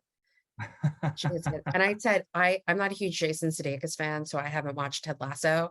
And I said, I Yeah, will watch Ted Lasso. And you know I don't like Jason Sudeikis if you watch Normal People. yeah. He hasn't done it yet. I haven't seen Ted Lasso either, and I've been crucified on with some of my friends because apparently Ted Lasso is amazing. So Yeah. And I I need just to know I'm gonna get on. love it. And like the cast is amazing. And Yeah, I just can't, because I'm not and I'm sure he's a lovely person. And there's something about him I'm not a fan of. yeah, yeah. And I feel I like need to if watch I it. watch it, I'll love it. Yeah. And I'm just gonna be like, won't you watch as Normal People? You should watch. Why don't you watch Normal People? Yes, I need to watch both. I should watch both. Yes. Yes. Yeah, 100%. Yeah, Watch I'll have a Normal look. People, and then if you need a laugh after, We have a lot of spare time on the ship, so I've got plenty of. That's one good thing about it is that we get yeah, to watch endless movies and yeah. TV shows. What You was the know, last? Let's just like talk about random stuff now. What was the last TV show you binge watched?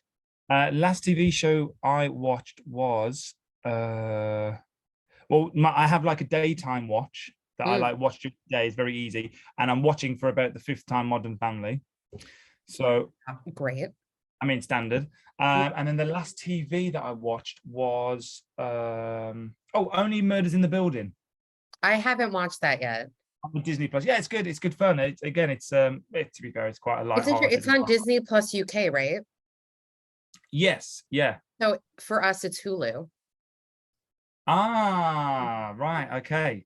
Because there was a Yeah, new show that just came out on Disney Plus called Wedding Season, Disney Plus UK, but right. it's on Hulu for us. I'm not going to tell you how I know that Because information, but we don't have Hulu in the UK. mm. So that's an American thing. We don't have Hulu. So yeah, Well, maybe. Disney owns Hulu, so Oh, is that what it is? So Disney yeah. own Hulu. Okay, right. So that's Well, why. because Yeah. they're like, do the Disney bundle, get like ESPN and Hulu. I was like, I don't watch sports. Right. Right. Yeah. Yeah. That's fair enough. I mean, Disney own everything now. So Listen, I also last night I watched The Gray Man, which is a okay, fantastic film with Ryan Gosling. yeah, on I Netflix. mean, I watched the newest episode of the premiere episode of British Bake Off, and it was the best. The world needs British Bake Off and Queer Eye. I'm convinced. And that's you just it's see like huge. It's huge in the world, isn't it? The Bake Off. Yeah. because they're just so lovely and they're baking. And it's like so Yeah. different from like any baking American competition because Yeah. you just like you love everybody on British Yeah. Bake Off. And they're just like, oh, I'm baking a cake. Oh, it's so good. Yeah. It's very there's no it's all positive there, isn't it? You Yeah. know, when you're Even watching it, like, yeah, even I'm sorry, I'm talking over you. no, But even when they're being negative, they're being so nice about it. yeah. Constructive criticism. Yes, but with a smile and a Yeah, cheeky comment from one of the hosts. yeah. Matt Lucas, I think, and Yeah, he lost a lot of weight too. yeah, he has, yeah. Like I that. can't think of it. And Noel Noel something. Fielding. Noel Yeah. Fielding, I think it's something like that. Yeah. Yeah, I haven't actually watched it. I haven't watched it for a couple of seasons actually being away. I always feel like I can catch up on British TV when I get back. Oh, but I'm Uh, so behind on Call the Midwife. If we're talking, see, I've never watched that. That's not my kind of thing, but I again, it's very popular. listen, you could Very popular. be. I can see you on it. You're British, and I could do that. I could do it. I could do Yeah, it. Look, this agent, who knows what's going to happen. exactly. You can be like, my wife is pregnant, and then something happens, and like either somebody dies or they don't, because that usually happens once an episode. Like, here you go. You never know. You never know where it is. Maybe my TV and film career is going to explode in 2023. Listen, you are playing an alien in the Yeah, in the new Marvel movie. Yeah. I mean, I don't know. Yeah, I'm not sure you'll be able to. You might be able to recognize me. I mean, or just like DM me a photo so I know what it looks like. Yeah. Like, I'll say when it comes out. Yeah, it's literally Yeah. me just like DMing Chad to come onto my podcast and just like scheduling when it could happen. That's like the end of it. But I remember showing my mom a picture of me in with the makeup, and she was like, "Who's this?" I was like, "That's me." Like, no, that's not you. It's so there's this British competition series that's on Netflix called Glow Up, which is about makeup artists, or they call them MUAs. And so this past season, they did prosthetics for the aliens on Doctor Who. Oh, wow. Which I will admit, I didn't even know was a thing on Doctor Who because I never watched it. So when you said alien, I immediately thought of that episode. Oh, right. Okay. Yeah. I mean, it probably is not far off. I mean, it was, yeah. I mean, the MUAs on the Disney movie were great, lovely to work with. And you are there for about 4 hours in a chair at about 3 a.m. in the morning. So, it's intense, and bless them. I mean, I go to sleep, I close my eyes and have a little snap, but they're there for 4 hours putting on things for you. I mean, just working for Disney itself was an experience, because, there's no money expired. That's not the right word. There's no expense. No money spare. Yeah. No money spare. No money. Yeah.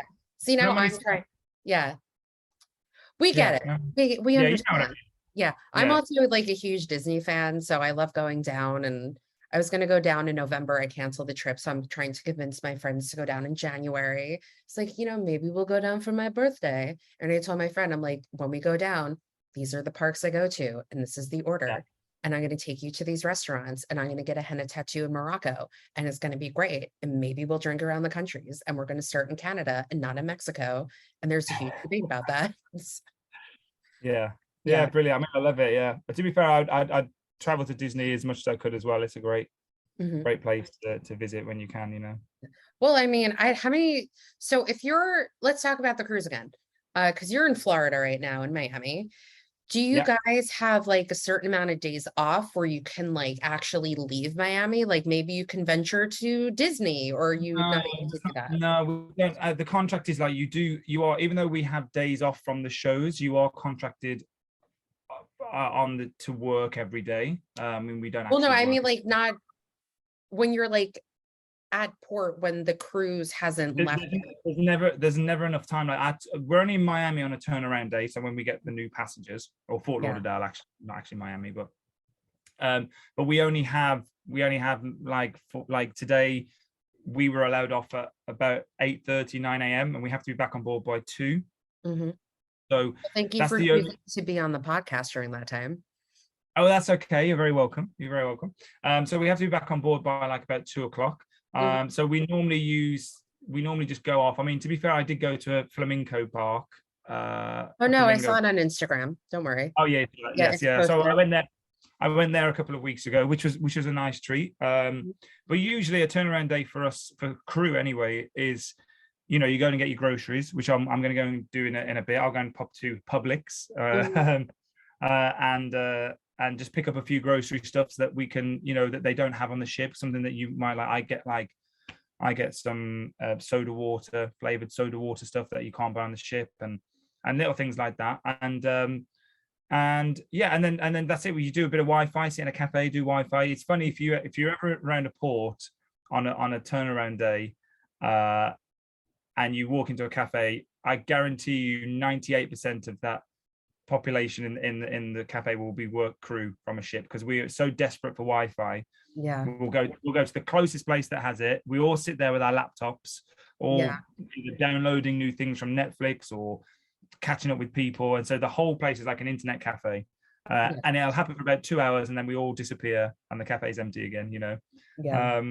So that's normally what we do on our turnaround days. And then sometimes like when we're in Cozumel, which I believe. Did you do Cozumel? Yeah, that's where I did the Mexican mixology Yes, class. sorry, yeah.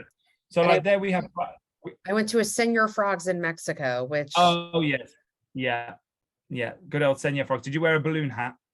no, I did not, but they gave me a sticker that said supermodel. So I was like, thanks, guys. Oh wow. Yeah, I know. Who knew? They were Just go to working. They were working Mexico. for their. They were Yeah. working for their tips. Oh, thanks, Chad. Um, yeah, and I bought a pair of like $45 like knockoff Louis Vuitton glasses too. And like I sent the photo to my family, and my dad's like, "You look like a starlet." I said, "Thanks." I got them for $45 in Cozumel. But no, yeah.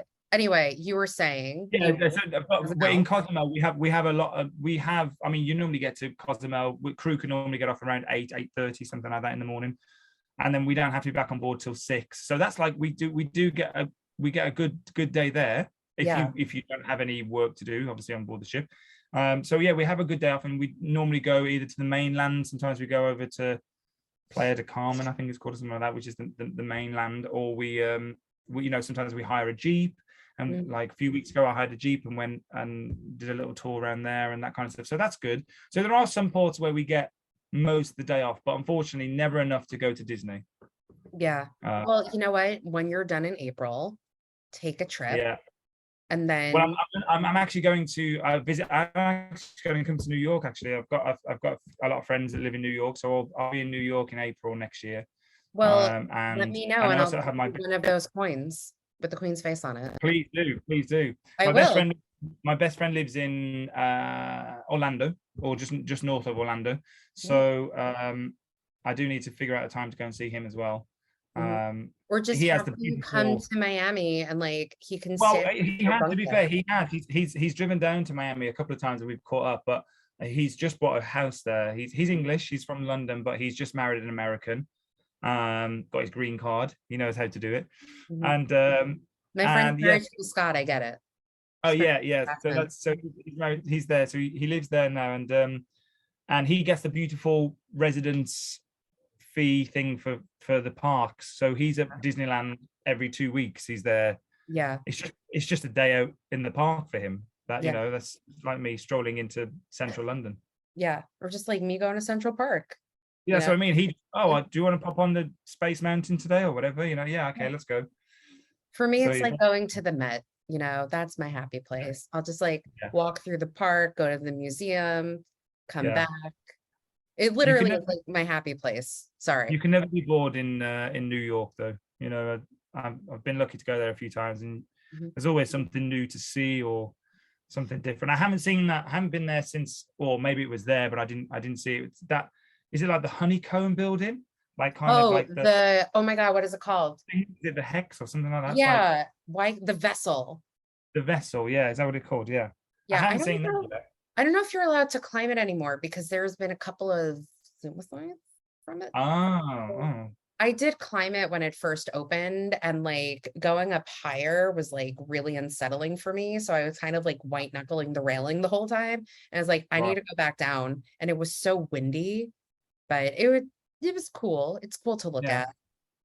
There's It's always also something new yeah, and going it's on. also, one of those like, let me post a photo of this. Like I'm here, I'll post it on Instagram. And Yeah. 100%.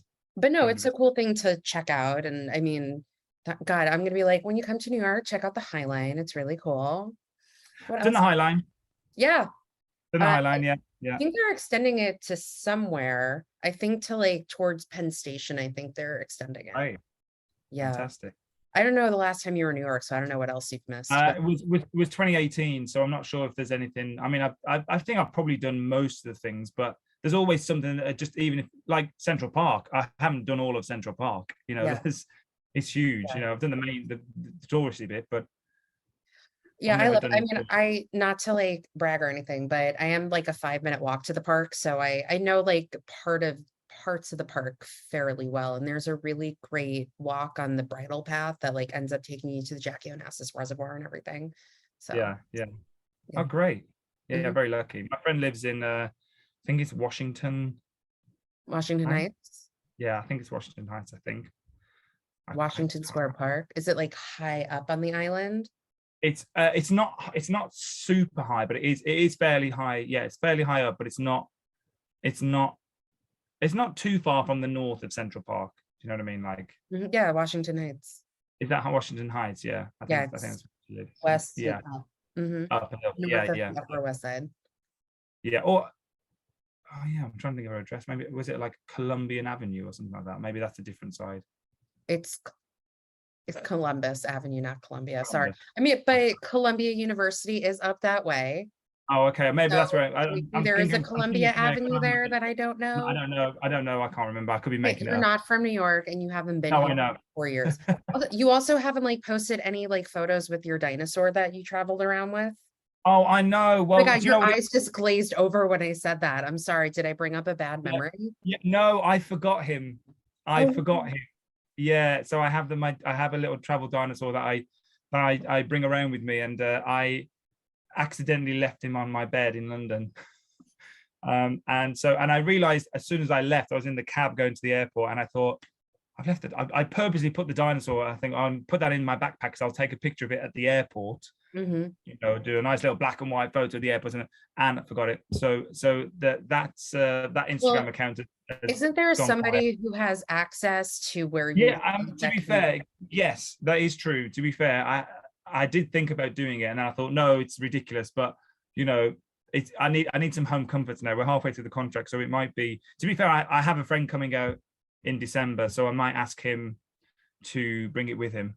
Yeah. I mean, I don't know if you have Uh, roommates who live with you. I'm sure they can like give them yeah, access. that I can figure it out. I'm sure I can get them to send it. So yeah, there's Sorry, we're the getting but like yeah. very personal now. Like not to be like, so tell me about your living situation. I don't know.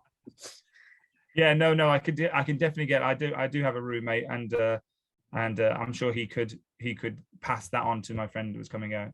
So there is a possibility that might pick up again I soon. Bit of definitely think there should be a photo on the stage with like all of you in your Mega Mix outfits with your Yeah, dinosaur. you know it's weird. We have a weird rule. I mean, I do. There is actually one post of that I've got on there. But we part of the rule is we're not actually allowed to take any pictures of the costume or any set, even though we have plenty because guests record and take pictures. Yeah, it's um, funny because they announced that and I still took 2 photos during the Mega Mix because I was like, if they can do it on Broadway, Everybody does. I didn't Everybody know. does. Well, No, with but I'm yeah, so with Broadway, they're very like, you can't take photos, you can't take video, but during the Mega Mix, they allowed it because for them, they figured it would be free publicity. yeah. And So, it kind of is. I think it does that does work. I think the one thing that they've got is that obviously you've seen the show, the dads appear in the mega mix and there's a surprise, that kind of thing of like, oh wow, the dads are here, and in a certain costume, and they tried to keep that under wraps to keep that secret. But if anyone's seen the movie Mamma Mia or know anything about it, then you know what's going to happen anyway. So are you allowed to talk about your feelings about the movie? about the movie, I mean, I've only seen the movie. I think I've seen the movie twice. Mm. The movie is, one of my favorite comments from somebody on the ship was, she came up to me and she was maybe in her 50s, maybe 60s, and she had a daughter with her who was probably in her early 20s, a very beautiful girl. She was sitting at the table, and her mum came over to me and said, I'm really sorry, my daughter's really shy. And I thought, oh, maybe she wants a picture or she wants to say something. And she went, my daughter's really shy, but she wants to let you know that she doesn't think you're as good looking as Pierce Brosnan, but you do sound better than him. And I was just standing there thinking, oh wow, like it was like took my breath, like the dagger in my heart. That was I was thought that a compliment was coming my way, and she gave me this backhanded compliment of, you're not as good looking as Pierce Brosnan, which is absolutely fair. I'm not attempting to be as good looking as Pierce Brosnan, but I do sound better than him, which isn't a compliment because a dying cat would probably sound better than Pierce Brosnan in the movie. And I like Pierce Brosnan. He's, not that I know him, but I mean, as in, I like him as an actor. I was a big James Bond fan, but he can't sing, and that's just a given. So for someone to say you sound better than him isn't really a compliment, because if I didn't sound better than him, then there's seriously I've been seriously miscast. But to lead with "you're not as good looking as him," that was the first thing that she said. So I didn't really know where to go with that. Not that I was expecting someone to say you're good looking, but it just put me on a back foot. I didn't really know, so I just kind of nodded and said, "Well, tell your daughter thank you very much for that beautiful compliment." Yeah. And I went on my way.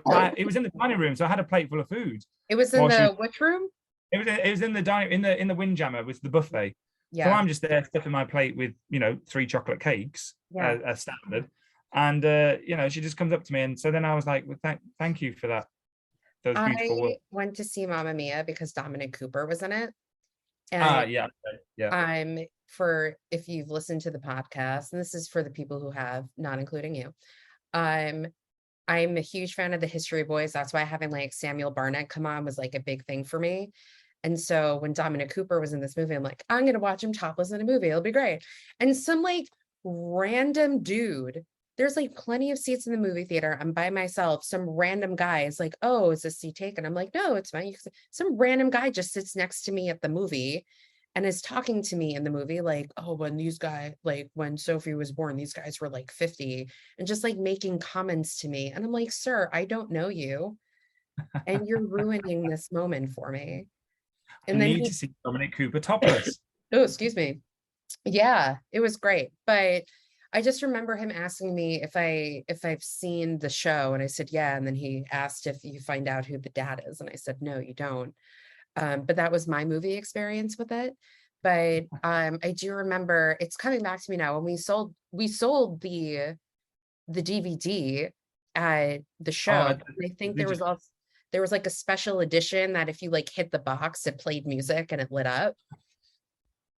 And that's the reason they did the sequel, because it was such a huge international hit.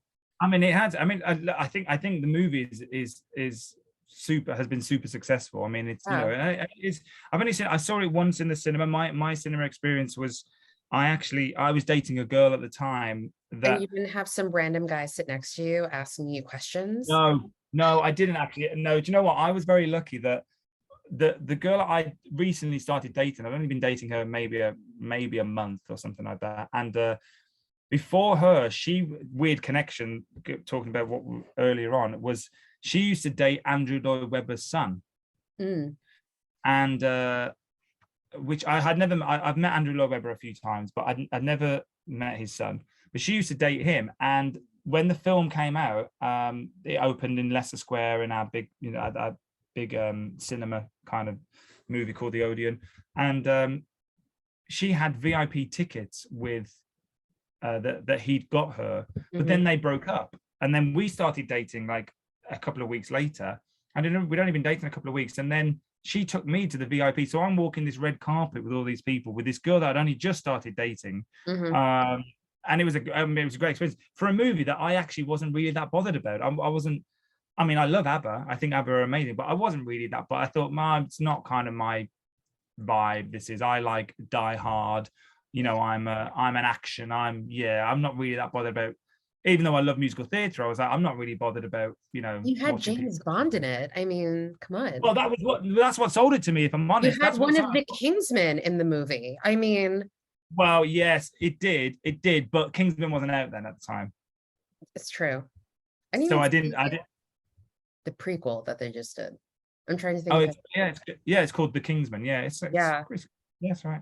But I loved it. I saw the movie. I was like, it's really good. Yes, Pierce Brosnan can't really sing in it, but I was like, no, it's a really good movie. And then I still hadn't seen the musical for Mamma Mia, and so then a few years later, I had friends that were in the UK tour, and again I thought, I'll go and see my mates in it, and it wasn't a musical that I necessarily had to go and see. It wasn't something that was on the top of my list to watch Mamma Mia, but I watched it, and it was brilliant. And at the end of the mega mix, it's the same as everybody else. Is that what I see now every night when we do it? I was on my feet. I had my camera. I was loving life. I thought this is amazing. It's so much fun. Yeah, it's such a fun musical, and everybody knows the songs, whether or not you like musicals or not. You know the songs of ABBA. You're aware of them, you've sung them at every wedding or every event at some I point, was walking down Ninth Avenue and somebody was playing Gimme Gimme, and I was dancing and singing to that down Ninth Avenue last night in Hell's Kitchen. So, you know. And it's like, you know, the music, even if you're not a fan of musicals so much, you know, you can, the story is easy to follow, you know, it's a very simple story. Yeah.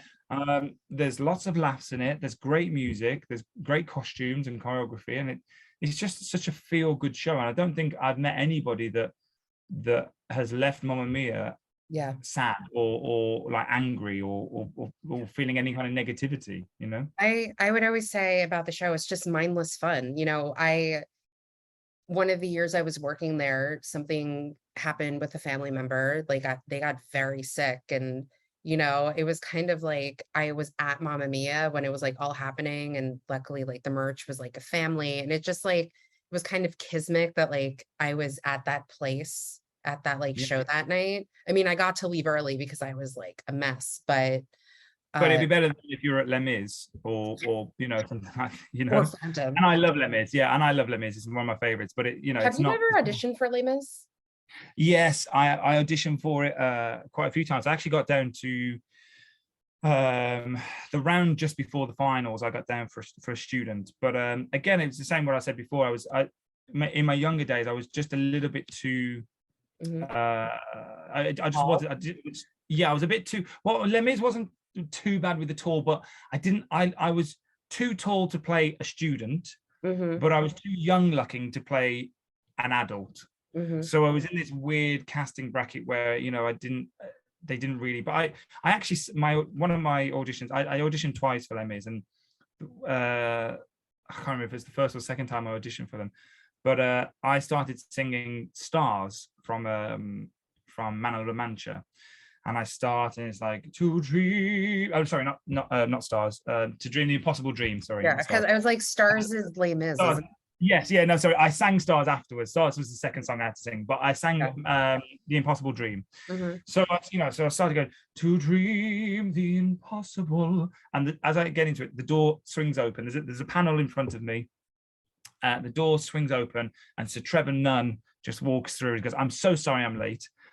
Stops my song halfway through, and I was like, "Oh," and he's like, "I'm so sorry, I'm late." And he comes in, he sits there, and he's talking to everybody. He's like, "I'm so sorry, Chad. Continue." So then I was like, may I start again? And he's like, "Oh, yes, of course. But I was thrown, I wasn't in it or whatever. And I'd also just like to thank you for being the first person to sing on the podcast. You're welcome. I like to break down the bridges of Exclusive. Chad sings. Yeah. Like he talks about what it's like to be on a cruise ship, and he even sings. You guys, check it out. Yeah, you might lose some subscribers now, but I don't know. I mean, my rating on Apple has gone up and down. So well, you just wait. Once you put my name on there, it's gonna explode. I can't wait for you to like repost this on social and be like, guys, honestly, sing on the podcast. Not a full song. No, 2 lines. Man of La Mancha. But yeah, then I sang Stars afterwards, but no, I didn't get it. But also I was going for a student, so it wasn't. Les Mis is definitely on my to-do list. It was the first West End show I saw. We'll talk about it because I do ask about dream roles, so don't worry. Okay, yeah. Well, that is pretty much. Do you see yourself more as a Jean Valjean or Javert? I always wanted to be Jean Valjean. Always. That was it. You know, I watched the 10th anniversary recording at Royal Albert Hall, I think it was, with Colin Wilkinson, and that I watched that when I was a child, and I was obsessed with it. I was absolutely obsessed with it. I watched it every week without fail. Every weekend I'd watch that, and I just wanted to be. Can I ask how old you were? Because my first Broadway show was when I was 5, and it was Les Mis. And for years, I was like, "You don't take a 5-year-old to see Les Mis." Yeah, no, that is a bit. I think I was 11 when I went to Les Mis. Yeah, I think I was. 11 was good. I kept saying it for years. To one point, my mom said to me, "She's like, you need to get over it. The tickets were free." Yeah, I mean, I'm not quite sure you'd understand anything what was going on in Les Mis. It's as a 5-year-old. Well, my sister is 2 years older than me, so she was like, what, 7? at the time. It's like her, still to this day, like her favorite musical. Yeah, yeah. I mean, it's definitely one of mine. Mine is I mean, Les Mis, Book of Mormon. Mhm. They're probably my top two. I actually Um, haven't seen Book of Mormon. One day I will, and it'll be great. I mean, well, Book of Mormon's great for me because I was raised as a Mormon. Oh, Yeah. So so as a concierge, you would get tips and gifts sometimes. I was gifted a Book of Mormon by a guest, and lovely. like an actual, because like this woman came down, like these two women came down, and they were mother and daughter. And she's like, "Oh yeah, I'm a great grandmother." I'm like, "You're a great grandmother?" Like their age, they were like ageless. And I was like, how do you have a child who is old enough to be a grandmother already? Yeah, yeah, yeah, And I'm assuming they were just like, we're Mormon, because they wrote me a very lovely note. They were very nice, but they gifted yeah. me a Bible. Always trying to sell you onto that. Yeah, they're trying to bring you into it. So maybe when you come to New York in April, you can go visit the Mormon church in Lincoln Square.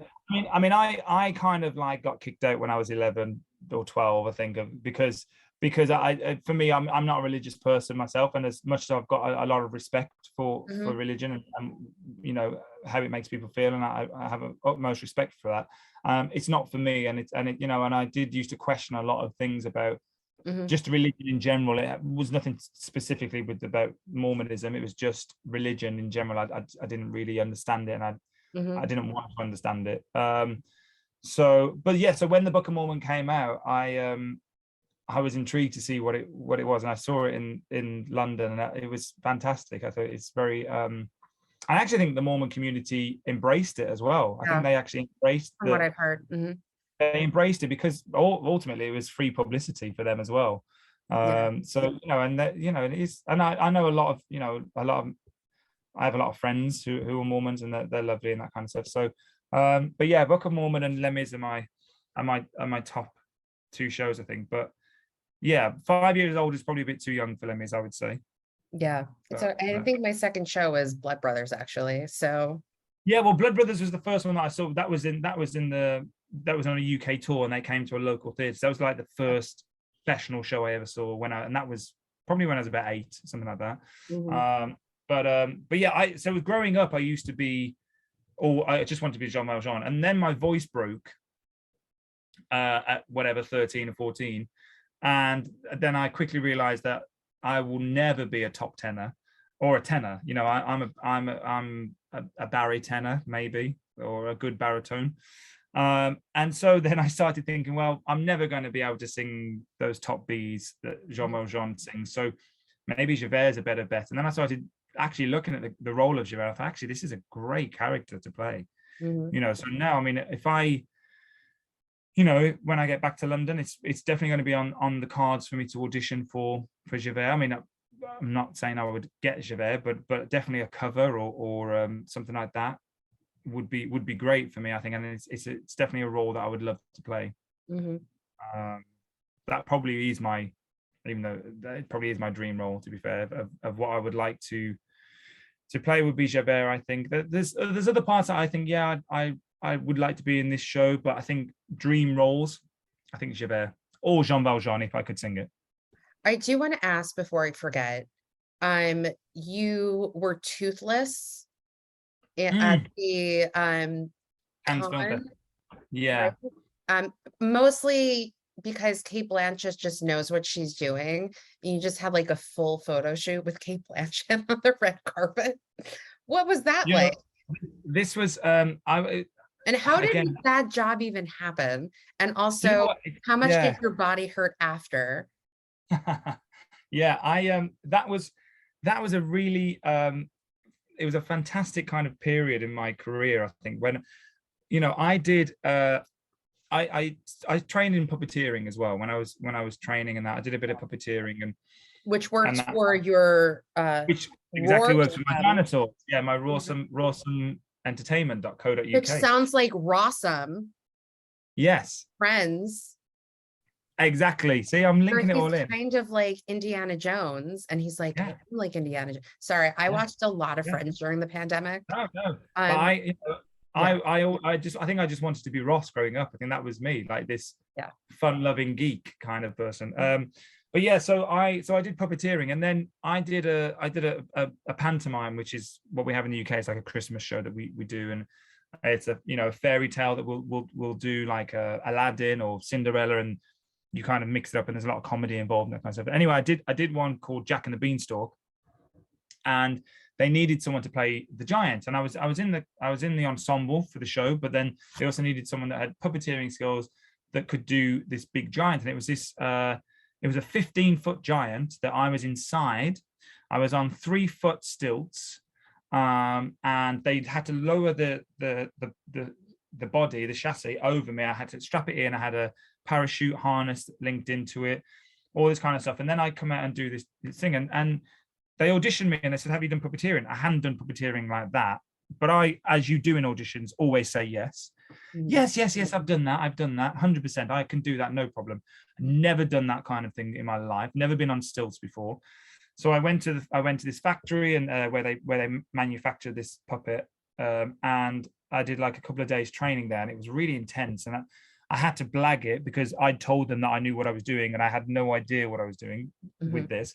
But then, I did that, and it was fun, and I was doing this Christmas show, and I got better and better, and then it became like the talk of the town. I was in the local newspaper, I was on the TV for this thing because it was the selling point for the show, and it was really impressive. It had animatronic face and movements and all this kind of stuff. It was a really great puppet. Anyway, somebody came to see that show and contacted me saying, hey, look, we work for a company that work with film companies, who may need like puppeteering and that kind of stuff. Would you like to be on our books?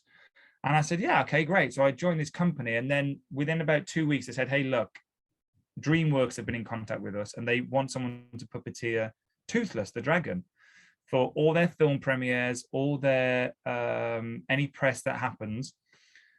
Would you be up for it? And I said, well, obviously, yes, of course, I'd 100% do it. So I then became Toothless. There's 2 Toothless costumes. So if you ever go on my Instagram and you see these pictures, there's 2 Toothless costumes. There's one for America, and there's one for the rest of the world. So there was a guy that did it all in America, went to all the film premieres, everything like anything press related, anything like that, he would do in America. And then I got the job of doing it for the rest of the world. And which I actually probably argue is the better job, if I'm honest. Like, I got to travel a lot. So, but the main reason why I got hired when I did was because Cannes Film Festival came out, and they said we need someone to go there to do this. And then I went to Germany, I went to Italy, I did a bit more of France. We went to South Africa at one point. Then I was supposed to go to China to do it, but I actually got another job. I couldn't do the China leg. And where else we got? Switzerland, we did Spain, Barcelona. So yeah, we traveled this. So I basically was in this costume, this Toothless costume, and we went to the Cannes Film Festival. And to this day, and maybe the whole of my life, I have never been treated so well as I was these 3 days we were in Cannes. I had access all areas. I was put up in the Carlton Hotel, which is the most famous hotel in Cannes, where DreamWorks and 20th Century Fox had hired the whole hotel out. So I was put up there, had a beautiful balcony suite. I worked closely with Kate Blanchett and Kit Harington, America Ferrara, all the cast of DreamWorks. I had meetings with Jeffrey Katzenberg, who is the head of DreamWorks. And we just did 3 days of press releases stuff. And then we did it culminated in the day on the red carpet, where we spent the whole day. But I mean, Kate Blanchett was amazing to work with. She's such a beautiful lady, as in aesthetically, and her personality is so fun to be around. She joked that, hey, look, do you want to do this red carpet event? I'll go into the costume, you can wear my dress. And I said, absolutely, if you want to do that, Kate, no problem. It was a great experience. And actually, there's a funny story actually on the day we arrived, and this is just how, I was 24, I think, when I did this, 24, 25. So not too long out of college and that kind of stuff. I'm still fairly new to the industry, and I was blown away like by the scale of what we did. And we arrived in the airport, flew first class. We flew to Nice. We got there. We had a chauffeur-driven car waiting for us. I was sitting in this car with the executive of Fox from South Africa. She was in this car, so I'm already thinking, I don't know what's going on here. I'm like an imposter in this world. And I'm sitting there, and on that day, there was a cab strike, like a taxi strike, in the airport, and they blocked the entrance and the exit to the car park. So we're sitting in this luxury Mercedes kind of limousine waiting, and there's ushers, and I'm with my little entourage that I come with, and then they said, look, we need you in Toothless in like an hour and a half. We've got to have you there because we've got doing this press stunt where we're stopping traffic and we're doing all this kind of stuff, and we can't get you out. So they called Jeffrey Katzenberg's office, his assistant, and she got back in touch 5 minutes later with just his words saying, JK is what they call him. JK said use his helicopter. Sorry. Yeah.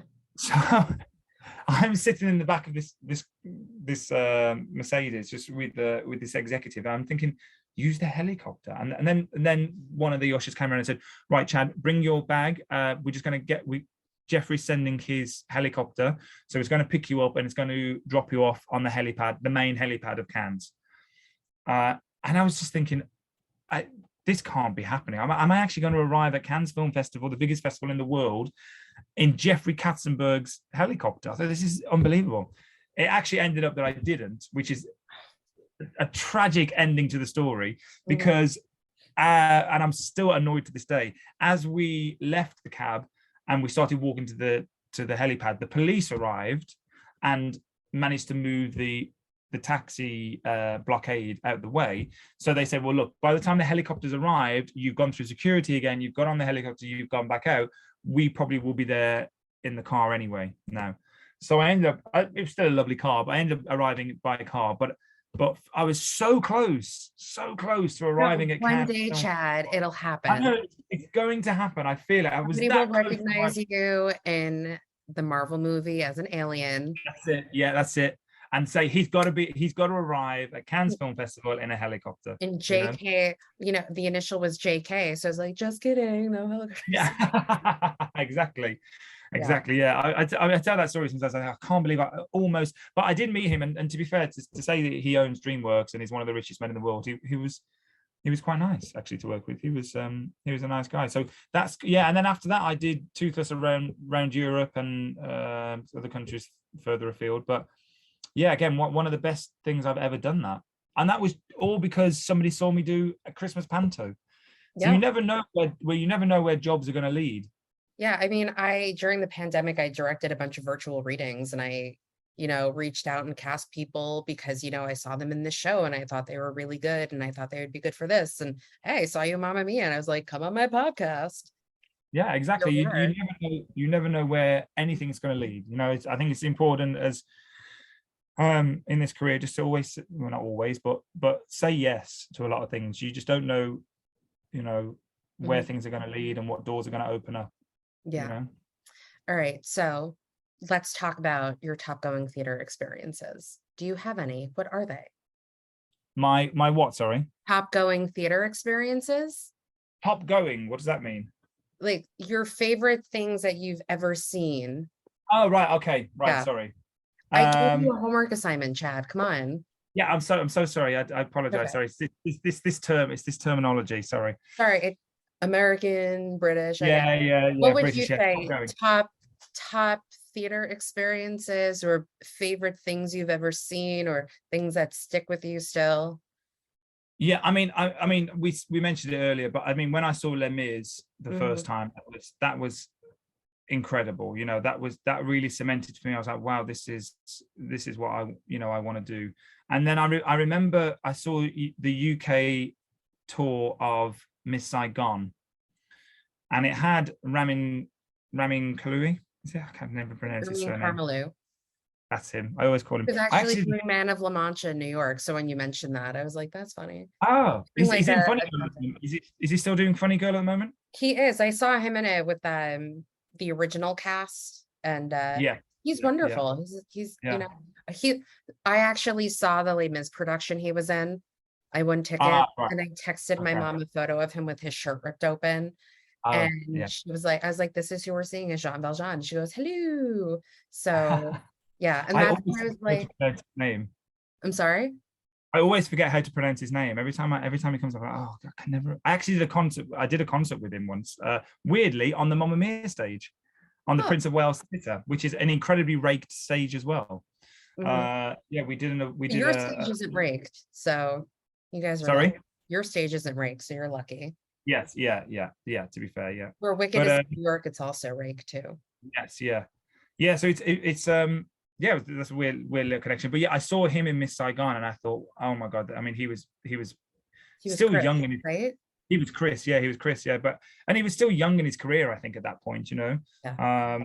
but he was, yeah, oh, he was fantastic. I mean, that memory stuck with me a lot with that one, and I think I mean, look, Book of Mormon is great because, like I said earlier, it's that I could identify with the whole of Book of Mormon, like the story of it. It was what I loved about Book of Mormon is that I was lucky. I got front row seats. I won the lottery actually to see it, Was and that through your Twitter that you won? no, that wasn't with the Twitter. That was with that was I literally went to the stage door, a bit like how they used to do on Broadway, I think, as well. Like go to the stage door and you literally just put your name down, and then I just stood outside like Yeah. the auditorium waiting, and then my name was called, and I got the front row ticket for like $20 or something, and I remember from the moment the show started to the moment that curtain came down, I didn't stop smiling. Like my cheeks were in so much pain Yeah. because I was either laughing or I was smiling. There was just for me, that is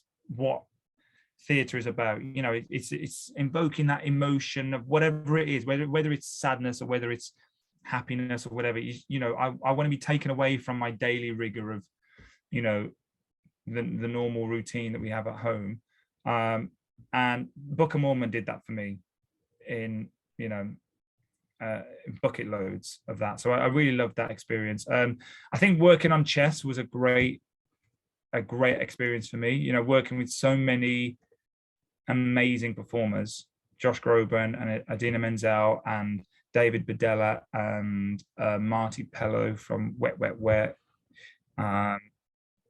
Working with so many and Tim Rice was a great kind of learning curve for me as well, and learning, like, just watching all these amazing performers at the peak of their, and Josh Groban, I mean, what the most loveliest man you could ever, and at that time as well, he was like, I think he was number one in America, like for albums or something ridiculous, which I couldn't fathom, because I was thinking, well, there's surely there's bigger artists, but apparently at that time he'd sold the most albums in the whole of America.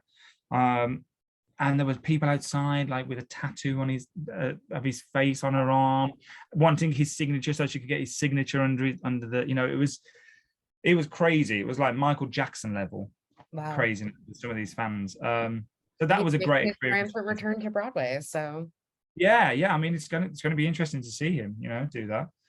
Well, it's really funny. So I don't know if you watched the American version of The Office, but no, but it is on my hard drive to watch because people have told me it's actually funnier than the British. So I'm intrigued. So there's a character on the show named Andy, and Josh Groban plays his brother. And there's an episode where Andy is in like a community production of Sweeney Todd. And there's always like this weird competition between like him and his brother with his parents, like mostly on Andy's side. And so there's a lot of like Office fans when like they announce Josh Groban is doing Sweeney, they're like, oh, Andy's brother upped him again or something. Great, fantastic. Yeah. So like when you watch The Office finally, however many seasons later, you will remember this conversation we had about it. Conversation, yeah, that is on my to-do list, to watch list. This contract. People have always told me some people have told me it's actually funnier than the UK. So yeah, and I'm a big Steve Carell fan. So I'm just a huge fan. I literally, like, all I do is watch The Office. It's kind of sad, but It's not. The Office is great. There's a marathon on right now on Comedy Central, and if we weren't talking, I would be watching it. Yeah, yeah. Yeah, Oh, great, fantastic. yeah. So chess, and then what else? Anything else? Yeah, so chess probably was a highlight for me. That probably, I mean, that was a great learning curve for me. That, to be fair, doing that one, that was really yeah, it was something special, that one. I think it will always remain quite close to my heart, that one. I mean, for me, I really did love working in Australia, and I think that, you know, to be, I love Australia anyway as a country. So for me to be out there as well, working out there was an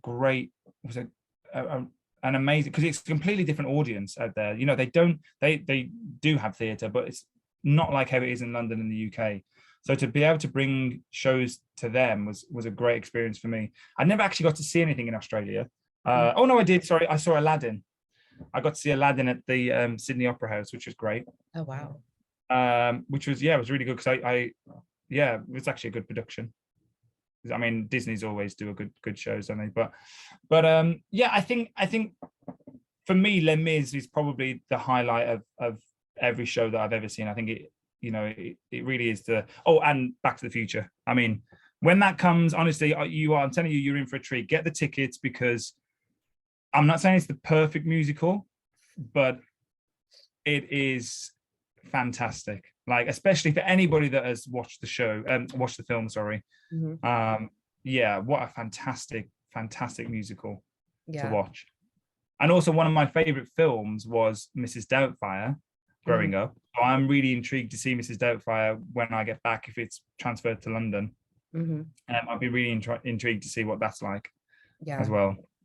I feel really bad that it just didn't last here, because it was like, it opened or it started, and the pandemic happened, and then it started again, and then it closed for a little bit of time, and then it reopened, and it's like, yeah, we're going to close. I just feel horrible for, the people involved in it, because, they just tried so hard to put on a show. Of course. I am weirdly psychic, though, because I said to myself one day that Mrs. Doubtfire will be a musical, and I put that on Facebook, and I shit you not, like an hour later, they announced that it was becoming a musical. Well, if you don't mind saying that Chad's going to be Jean Valjean, sure. No, let's be realistic. Chad will be Javert. Chad will be in Les Mis. Yeah, I'm happy with that. Yeah, I'll be stage company manager. Yeah, why not? And you can just like sing it in the shower. I don't, sing. I know what it's like singing in the shower at a cruise ship, but live your life. Well, we share vents, as in like the vents there, so you can hear it whenever you sing you can hear the whole corridor. Well, I'm sure people are like vocally warming up in the bathroom, and yeah. My cam is next to the safety officers, so he has very strict hours that he works, so he doesn't appreciate me like if he's done a night shift and he's sleeping through the day, and then I'm there doing my la la la la la la, he can get a bit vocal warm-ups before this. I get it. It's like diction is done with the tip of the, Yeah, 100%. Normal human doing this. Okay. I mean, we do. Yeah. No, go ahead. You were gonna say something. No, I was just saying we're very lucky. We managed to get a full vocal warm-up in before every show on the stage. So we're and to be fair, the dads don't arrive for the first half hour of the show anyway. So I have the first half hour off, so I have plenty of time to vocalize backstage. Yeah, absolutely. Yeah, we've got my nebulizer and my steaming crutches, so you can fit into your bright yellow jumpsuit with the heels and everything. Oh yeah, I've got to look good for that last number. I just like, this is a total side note. I just remember, like, Lay All Your Love on Me. There was one year where they cast this actor who was like very ripped, and there would be a bunch of different reactions to when his shirt was getting taken off during that scene. So it'd either be woos, laughter, or a mix of both. Both, yeah. Well, we have the guy that plays Sky in our cast. He has a chiseled body like a Greek god. Oh no, this was like the next level. Let me see if I can find a photo. Talk amongst yourselves. I think it's like saved somewhere in my camera roll. You know exactly where it's saved. What you? I feel like I might actually. I have to go like way back. This is like 10 years ago. I don't even think that is a requirement for the Sky, but it does always seem that they get a Sky. Like our guy that auditioned, he never had to take his top off. So unless they saw it on social media, which is what we were saying earlier. Oh right, yes, Yeah. he's fairly hench. Mm-hmm. Yes. Yeah, that's saved on my phone for a reason. For moments like this, Felix, he was the Mamma Mia. Yeah. Yes, yeah. So aside from doing something in Les Mis, do you have any other dream roles or roles you would like to play? To be fair, I actually would love to do. I'd love to do a few plays. There's a few plays that I'd love to do. I would say my preference is comedy. Mm-hmm. I do love to do comedy, and I'd love to do things like, and I like what's the word? Kind of spoof comedy a little bit slapstick. I like that kind of, so like something like for the play that goes wrong. exactly. That's exactly what I was going to say. That for me, and I saw that on Broadway. I went and actually, weirdly, again another weird link. A guy that I did chess with was playing the lead. Oh wow. Yeah. So he was playing I can't remember who it is, the director. I can't remember the name. I don't remember. I can't even tell you how funny that show was when I saw it. Well, I mean, you saw it too. It was brilliant. Even the playbills were amazing. Yeah. Off center. It was brilliant. Off center, yeah. And so something like that for me, I would love to be in that. I love that stupidity, that kind of, again, it's that thing that I was saying, like you go to the theater and you leave just feeling happy. You leave that just feeling great. It's a great feeling so I'd love to do that because, my main passion is acting really. And, I sing and I love singing, but I think I always wanted to be an actor. And so to do plays like that would be great. Yeah. So I've spoken to a lot of musical theater actors because again, during the pandemic, directed these virtual readings, and majority of the actors who we had doing the readings are musical theater actors. And they always say that, when it comes to doing plays, it's a lot harder to break into because they're musical theater and that's kind of what they're known for. Or, they'll see like, oh, this actor went to school for musical theater. Is that kind of the same in the UK? Is it a little bit harder to break into doing plays because of a musical theater degree? Yeah, absolutely. It's exactly the same.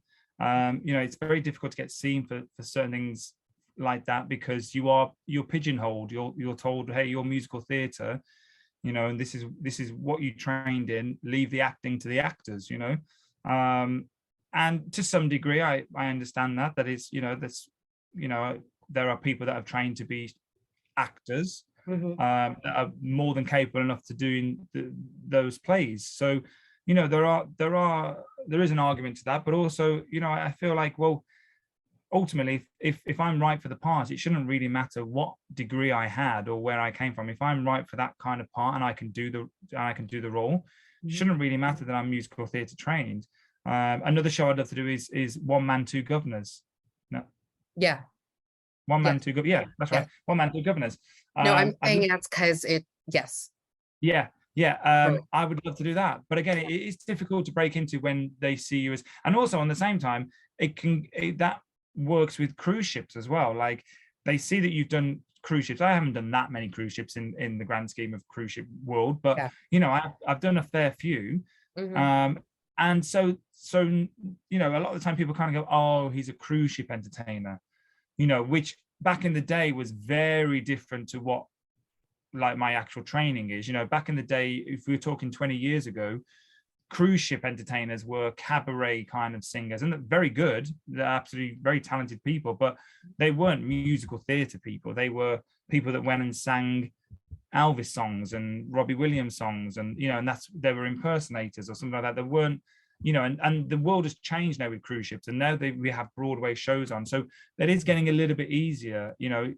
Technically I have done the same show as what's on Broadway and what's on the West End, so technically I should be able to do it in the West End. I'm not the correct age at the moment, but the actual role I've done it's the same quality, it's the same casting process, it's the same, so that I'm hoping will get better as time goes on.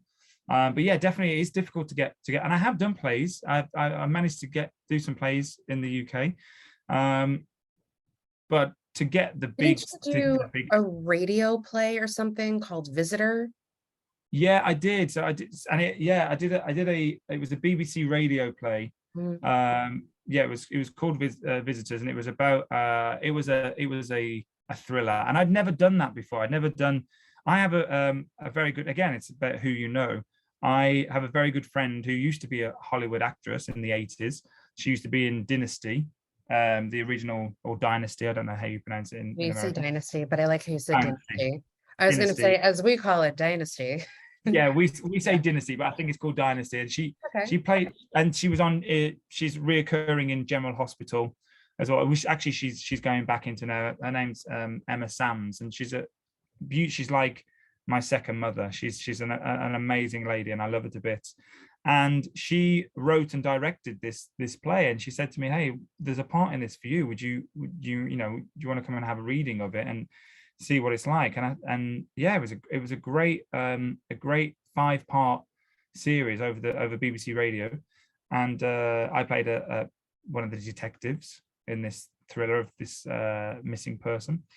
And yeah, he actually won New York Radio Times award of some sort. So it came. Really cool. So yeah, she went to New York and received an award for it, which was great. I mean, it was fantastic. So that was great. And then I kind of thought maybe this is going to open up new avenues down here. I ended up then moving to Australia then is when I did that. So that ended that for them. But yeah, sometimes you never know who will get you. And I only know her because I did the show with the puppet. Mm-hmm. When I did my Christmas show with the puppet, she was also in part of that show with me, and we got to become good friends. And our industry is all about, it's about obviously talent and making sure you have you've trained hard and you work hard and you've got some kind of talent, but it's about who you know. And if people like you and like to work with you, then they'll offer you more work after that. So so yeah. Anything else? What else? Oh God, what else have I done? I've done that. Well, not done, but like what you want to do. What I want to do. I mean, look, I would love to do more TV and film. Mm-hmm. I love theatre, and I think theatre will always be my home, but I would love to do some TV and film. I did it. Like I said, I did the Amazon TV program last year and the Disney movie, which was great to get my feet back into it. But obviously I've come back out here to do this contract now, so we'll see what happens next year. I think definitely a TV and film would be a great stepping stone. I think also if you can get this would be I don't know if this would be possible, but if you can get a bit of a profile on TV or film, then that does open a lot more doors for theatre, which ultimately is where my heart lies. Yeah. So we'll see what happens. But I think for me, it's a juggling act between, I love traveling, I love seeing the world. I want to earn money whilst I'm doing it, but I also want to have a little bit of stability at home and buy my place in London and maybe have a family one day and that kind of stuff. So it's always, every day is like a balancing act of where you go as an actor. You never quite know where one door closes, another opens, and you don't know where that's going to lead necessarily. And I would never have thought I'd be in the Caribbean doing Mamma Mia if you'd asked me 5 years ago. Yeah. Well, 5 years ago, actually, yeah, I would. But take COVID out of it, 7 years ago, I would never have thought that I'd be doing this. So you never know what's going to happen in another 7 years. Yeah. I might be giving you free tickets to the Winter Gardens. Why not? Sure. Why not? Hey? Okay. So have you ever heard of Inside the Actor Studio? Yes. Yeah. So I do the questionnaire. Okay. Part of the podcast. So we're going to do it now. Are you ready? Are you excited? Let's do it. Crack on. Prepared. Let's do this. What is your favorite word? I tell you what my favorite word is, but I can't actually pronounce it. Let me get my phone quickly. Okay. Where's that phone? You're gonna like this one. Is it Ramin Karmalou? Just bear with me 1 second. Well, I don't even know where my phone is. Oh, it's there. I'll tell you what it is. It's a Japanese word. Oh, okay. if that's why I don't want to. I probably might not even be able to pronounce it anyway. My Let me old see if I roommate's can. Japanese, so I can always like ask her later. Right. How is this pronounced? Oh, it's this could be a disaster. I'm Okay. gonna go for Kushi Kushi Sabishi. That's Kushi not Sabishi. Kushi Shabashi. Okay. Do you want to Yeah. Kuchis? Kushsabishii. And it means, And it means when you're not hungry, but you eat because your mouth is lonely. oh, is that like the chocolate cake thing? That is me. That is me. I'm actually not very often am I hungry, but I eat because my mouth feels lonely and it needs food constantly. And it just sums up my life. That's why, I have to go to the gym just so I can eat. Yeah. So that's probably one of my favorite words, but I don't actually know how to pronounce it. But I love the fact that the Japanese have a word for eating when you're not hungry, but just because your mouth is lonely. Did you discover this word when you were cruising in I, Japan? yes, I actually was in Japan, and it's an amazing country. And I would, interesting fact as well. I have well, not interesting, but I have a huge phobia of fish. Since the age I can remember, I've been terrified of fish, So not both a dead and sushi fan. sorry. Not a No, sushi fan. not a sushi fan, unless it's like the vegetarian ones or chicken food. So, no, so I don't eat fish. I'm quite terrified of them. I don't know why. I'm not sure where it's come from, but it is something that I've always had. But I always said if I could speak Japanese, which is a possibility I could do, and if I ate fish, because you can't escape it in Japan, I would quite happily move there. It's a fantastic country. That Um, is kind of true. you can't escape the fish. I mean, No, there's yeah, literally the fish where. thing. It's mostly so my old roommate and I lived together for many years, and she would have like this very interesting, she had like octopus balls and just Yeah, I mean, so many like dirty unusual. jokes that could be made with the food that Yeah. she had in the apartment. But I don't know you well enough to go there. Anyway, so what is your least favorite word? I think well, it's a curse word. That's So I fine. mean, I probably would say cunt. I do kind of think it's I mean, Did in you also some ask what your favorite curse word is? So your least favorite it is would be see you cunt. next Yeah, Tuesday. Okay. yeah, see you next Tuesday. I think that would probably be my least one because I think it really does. Even though sometimes I think in the right environment, normally if it comes from Ricky Gervais' mouth, who I'm a big fan of, it can be quite funny. But I think just in general everyday life, I don't think there's a need for that word. I just think it's very harsh on my ear. It just hit me wrong when someone says, "I'm like, oh God, I hate that. I hate that They word." can say Uh, see you next Tuesday or vagina instead. So because yes, that's what it exactly. is. Yeah, yeah. Okay. So when I asked Sam Bartnett, he's like, sexually, that's not what this is. So, Okay. okay, what turns you on? Sexually? No. Yes. No. What So turns me on? James Lipton asks, what turns you on? But on this thing I'm looking at, it says creatively, spiritually, or emotionally. But the question is, what turns you on? What turns you on? Um, I mean, this might be a bit. I don't know. I tell you what, I get one of the most beautiful enjoyments from is looking at the night sky. Honestly, and I know it might be maybe it's an obvious thing, or maybe, but I love nothing more than going up on, especially on the ship when I get, this is the perfect place, in the I've middle of seen the your ocean. Instagram. I've seen Yeah, the shot, and on my list of things I want to do in my life is to see an entire night of stars, which this I was in a suite, went onto the balcony, did not see any, like not an entire thing of stars. And I was yeah, like, we're in the middle of the ocean. ocean, yeah. And how did This Chad get this? happens. And I did not. Well, So I we have understand. access to the helipad as well, which is a huge area at the front of the ship. So Mhm. we get to go to the helipad. It's a crew only section, and obviously it does depend on the day. It's not every night you can do it, but Yeah. excuse me. definitely maybe 2 or 3 nights a week that we'll have a clear sky. Mhm. And as company manager, I actually get the weather report sent to me every day from the bridge, so I know when it's going to be like no clouds or whatever. And yeah, and I just go up there and I just sit and look at the stars. And honestly, it kind of does, not in a sexual way, but it does turn me on. It makes me,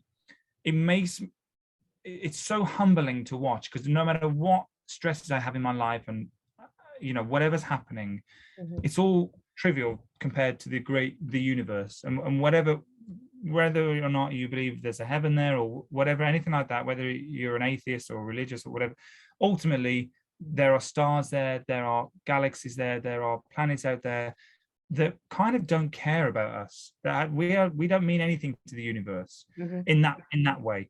Yeah. So you don't need to stress about stuff. And for me, it's so relaxing to sit there and watch the stars go by and know that whatever's going to happen will happen, and my stresses aren't going to affect the universe, so don't let them affect me. Let's just work our way through them, get over them, move forwards, and it's so humbling, and it is really one of my favorite things to do. And back home as well, I have a telescope at home. I'm basically Ross, like from Friends. Like this is who I am. Did you make all of your friends go to a rooftop to wait for a comet, and then you got absolutely with your friend? Well, I have like a. Sorry, I'm like going off on. No, but that's what I do. I get my flatmate to. We go out on our balcony. We sit there, and he's like, "It's freezing." I'm like, "Yes, but it's a clear night, and it's a blood orange moon or whatever it is. We need to see this. This is a beautiful thing." So, for me, I think that's the thing that brings me inner peace. Is looking at the night sky, and also like sunsets, that kind of thing. But definitely the night sky, for me, really just brings this inner peace to me, and really calms me down when I need that moment of serenity in my life. Yeah. All right. Next question. What turns you off? What turns me off? One thing that really gives me the ick, and it's just come to my head, are kitten heels. Or what? Kitten heels. Kids, like little kids in heels. No, kitten, as in no. Shoes. Kitten heels. Kitten heels. I can't. Oh, you know what I mean? Like shoes that ladies wear, and they're tiny like this. I don't know why I find this so funny. Okay. You've got a whole collection. So if you want to date Chad, don't wear kitten heels. Please, honestly, and I don't know why. I don't know what it is. Maybe it's because you're so tall. I think so. I think. Well, I don't think any girl. Well, then how do you feel about flats? Like, I don't mind flats. I mean, well, depending on what it is, I don't mind flats. I don't mind the flats. Depending on what kind of shoe it is. I'm not a fan of is it called dolly shoes? I'm not a massive fan of dolly shoes. I don't know. It might be an English term. Maybe. But kitten heel. I just think if you're going to wear a heel, wear a heel. Or or wear a wear. Just I mean, look, I'm all for about wear whatever you want to wear, as in. And I understand that you now wear platforms for your career, but like being in stiletto heels all day is not always comfortable, depending on the person. I 100% agree. So. But for me, I'd prefer just wear a pair of trainers. I'm more than happy for you to whack some trainers on, wear whatever's comfortable. But I don't want to date Chad. Don't wear kitten heel. I don't know his relationship status. I'm not asking, but don't wear a kitten heel around. Don't wear. Well, for me, a kitten heel is what a 12-year-old wears when to get her adjusted to. Oh, look, I've got a heel on, but it's not a real heel. So for me, it's a real. Oh, actually, this is like. I know it's so amusing. Okay. It's very random, and I'm all for people wearing what they want to wear, but I'm just saying, for me, it does give me. It's like a podcast first. You sang your and then very weird turn off. It is a big turn off. I mean, that for me, that's just popped into my head. I'm sure there are. Normally, people are like rudeness or egos. For you, kitten heels. No, kitten heels. Kitten heels they just need to be abolished. I'm sorry, I just don't think there's any need for them. Just wear flats or wear a heel. The kitten heel thing just or a trainer. Oh, that's what I mean, or a trainer, or a wedge. Call it sneakers or a wedge. What a about wedge. like a kitten heel wedge? Oh yeah, yes, they're fine. Okay. Like if it's like a sandal with like a chunk of like wedge like that, Mhm. fine, absolutely fine. It's the stiletto, but you've chopped the whole stiletto Yeah. off apart from the last Sorry, little bit. I just find this conversation so amusing. I am a bit weird like that. It's just for something. It just, yeah, I don't know. It gives me. I It feel like gives we me. could have an entire podcast about like you going off for 2 hours about a kitten heel. Yeah, I mean, there's many things that irk me like that. I can be like, no, I can't be doing it. It's just for me. It's just not Do my you thing. think Ross does not like a kitten heel? Ross. I mean, Ross would like anything Rachel wears, but I don't think But Rachel wouldn't wear a kitten heel. That's exactly my point. See, she wouldn't wear it. That's Smart. it. Okay, what sound or noise do you love? Sound or noise do I love? Um, Again, it's probably a bit cliche, but I do love the sound of the ocean. It's not cliche, I whatever. do. I mean, probably a lot of people say that, but I do love that, just that peacefulness of just hearing waves crash, or even on the ship in the middle of the ocean, you hear the waves hit the ship, and it's just this, So like I you're don't in know. a euphoric state, middle of the ocean, looking at the Yeah. stars, listening at the Uh, waves. Honestly, there's not many things that beat that for me. There are a few, but not many things that would be. If you could tell me it's a warm evening, maybe midnight, 1 a.m. in the morning, no noise, nobody's around, no light pollution, just you sitting on the top deck of a ship with no lights on, hearing the waves crash against the ship, looking at a clear sky with stars. That's, I mean, perfection. Yeah. Maybe with a blanket and like the love of my life next to me, that would probably, that might add a little bit to it. But yeah, no, that is what I love. Just listen to the ocean, or even listening to like rainfall, a bit of nature. I love that. I love that. What sound or noise do you hate? Uh, Sound of kitten heels walking. Kitten heeled walking, and also, oh, it gave me a shiver just thinking about it. People dropping cutlery on the floor, and I mean on a hard surface floor. Yeah. That sound of cutlery clanging, it just goes through me, and it really just. You're like getting really tense right now. I know. Sorry, I need to Just give me some waves crashing. think of the you're on the Yeah, ocean. Just like yeah, think of the night sky. Do you need a yeah. moment to like Have zen you, yeah, yourself? let me just I think we focus. need to move on before you get like really Yeah. okay. What profession other than yours would you like to attempt? I mean, I did want to be an astronaut growing up, so that would have been. I mean, I wanted to be everything growing up, so I mean, astronaut would have been a great thing to do. I've always wanted to go into space, but I think a realistic thing, which I did, I enlisted in the army when I was a teenager.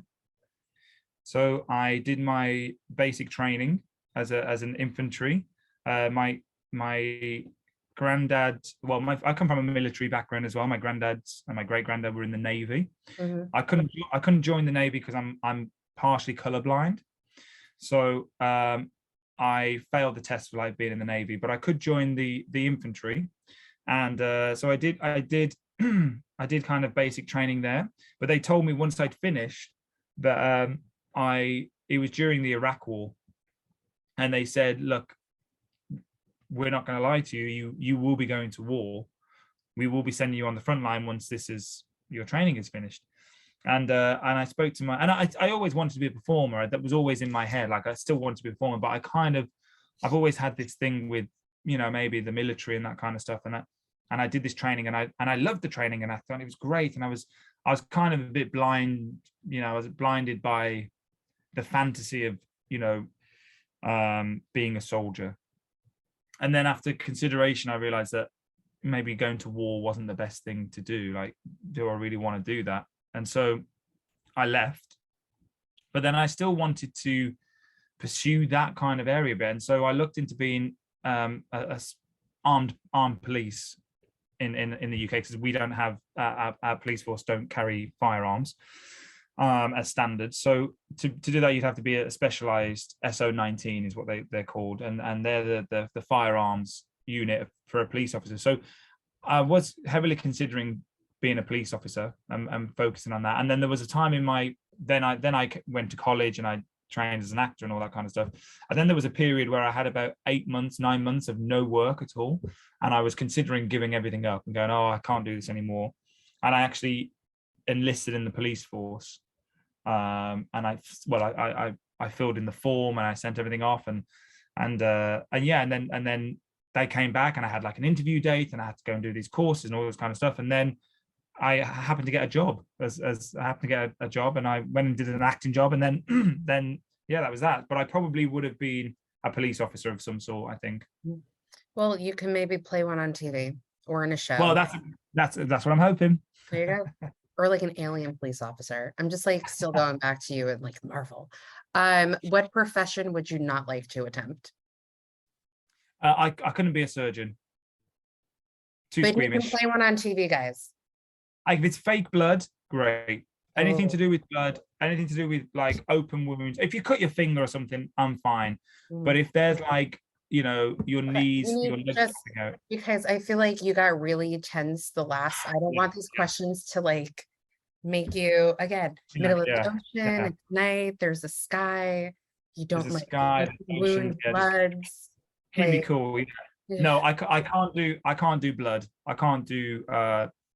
I wouldn't be able to open somebody up and perform an heart surgery. So that nosebleed that actor had a while back, did that get to you? I'm not gonna lie. I mean, it was because there was a lot of blood. It was like quite bad. And I thought like this is stuff like that. I'm not too bad with because I know that it's just a nosebleed. But if it was an injury, if her nose had been ripped off and there was blood coming out, then I'd be completely different story. Yeah. Wow. Yeah, definitely surgeon or doctor. I don't think I could do. Got it. Okay. Well, last question. If heaven exists, what would you like to hear God say when you arrive at the pearly gates? This is a very good question. Very, very good question. If God exists. Well, if heaven exists. If heaven exists, yeah. I mean, look, ultimately I'd want to know that I'd lived a good life. Mm-hmm. And I'd want to know that if there was a higher power in this world that was judging us or that was monitoring us, or I would want to know that I have added some kind of positivity to the world. And even if that's just by one person, that's what I'd like to know that I'd done that and that I'd have had some kind of positive effect on the world and what I'd left behind it. If I could ask the question, I'd want to know what is the point of it all, as we all probably would. You sit and look at the night sky and ask yourself that question all the time. Well, I mean, like I said, I was raised as a Mormon, but then now I'm an atheist, and I have a great respect for religion, but I don't believe in that myself. There is I don't remember how he phrased it, because when he would sometimes have actors or whomever come on inside the actor's studio who also, didn't believe in God, and he would phrase it in a way, but I can't remember how he would phrase it to people. But like, I mean, like something after, what would you want? I think I'm probably a bit more agnostic. I actually think than atheist. I should correct myself, because I don't believe that there is nothing. Mm-hmm. I believe that there probably is something, or I'm open to the suggestion that we don't know, that there's not. And so, I just hope that if there is another world, whatever that world is after us, that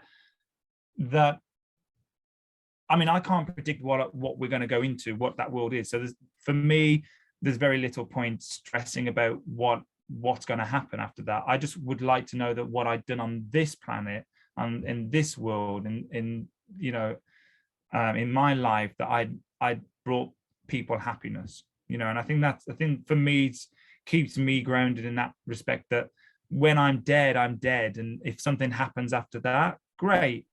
If there's another world, fantastic. If there's a heaven, brilliant. But I'm never going to know that. as being alive. So there's no point in me stressing too much about that.